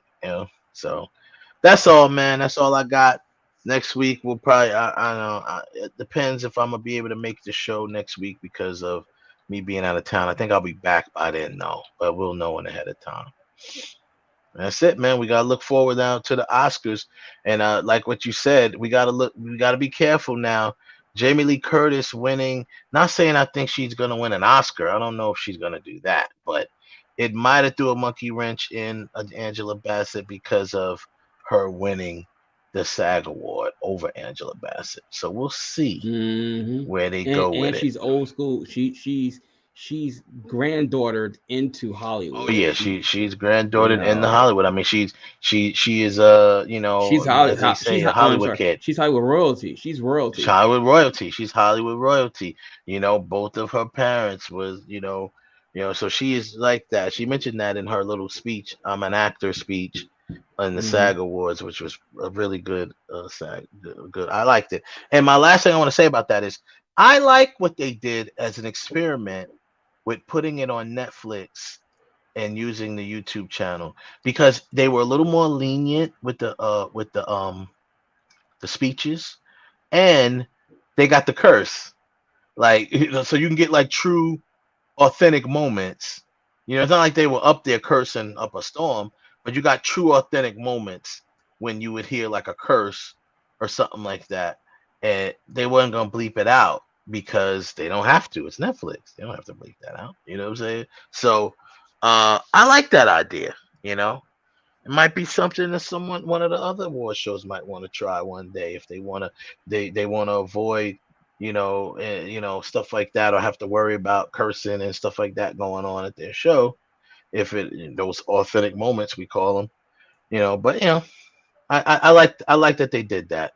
I hope they keep that format, the SAG Awards, and some of these other award shows that aren't as big as the big award shows should start doing that. They should get with a streamer, whether it's Netflix or, because what's going to happen. If this be successful, Hulu and Amazon are going to start doing it next, and someone's going to partner with one of those award shows that we don't see, and may want to see that, but it's not televised, so now it will be. and it'll be streamed. So that's all I gotta say. Yo, thanks everybody out there. No Nonsense came through. Everybody in the chat room. Joseph Tanner, what's up, man? Thank you for coming through. My man who was in here, D Campbell, thank you for coming through. And everyone else that came through and checked us out, and everyone that's going to come through and check us out. Once again, check out Groupie on Tubi. Check out Playing Dirty on Tubi. Like, subscribe, share with your friends. Comment in the comment section below. Tell us what you thought of this show. Tell us what you thought. What do you think about Danielle Deadwyler? Is she, how is she gonna bounce back? Will she bounce back? Tell us what you thought, about the Oscar snubs. Do you think Auntie, aka Auntie, which is Angela Bassett, do you think she's gonna go ahead and get that Oscar, or do you think something's gonna happen? They're gonna snub her. Give us comment all that stuff in the comment field. Let us know, and we'll check y'all out next week. Peace out.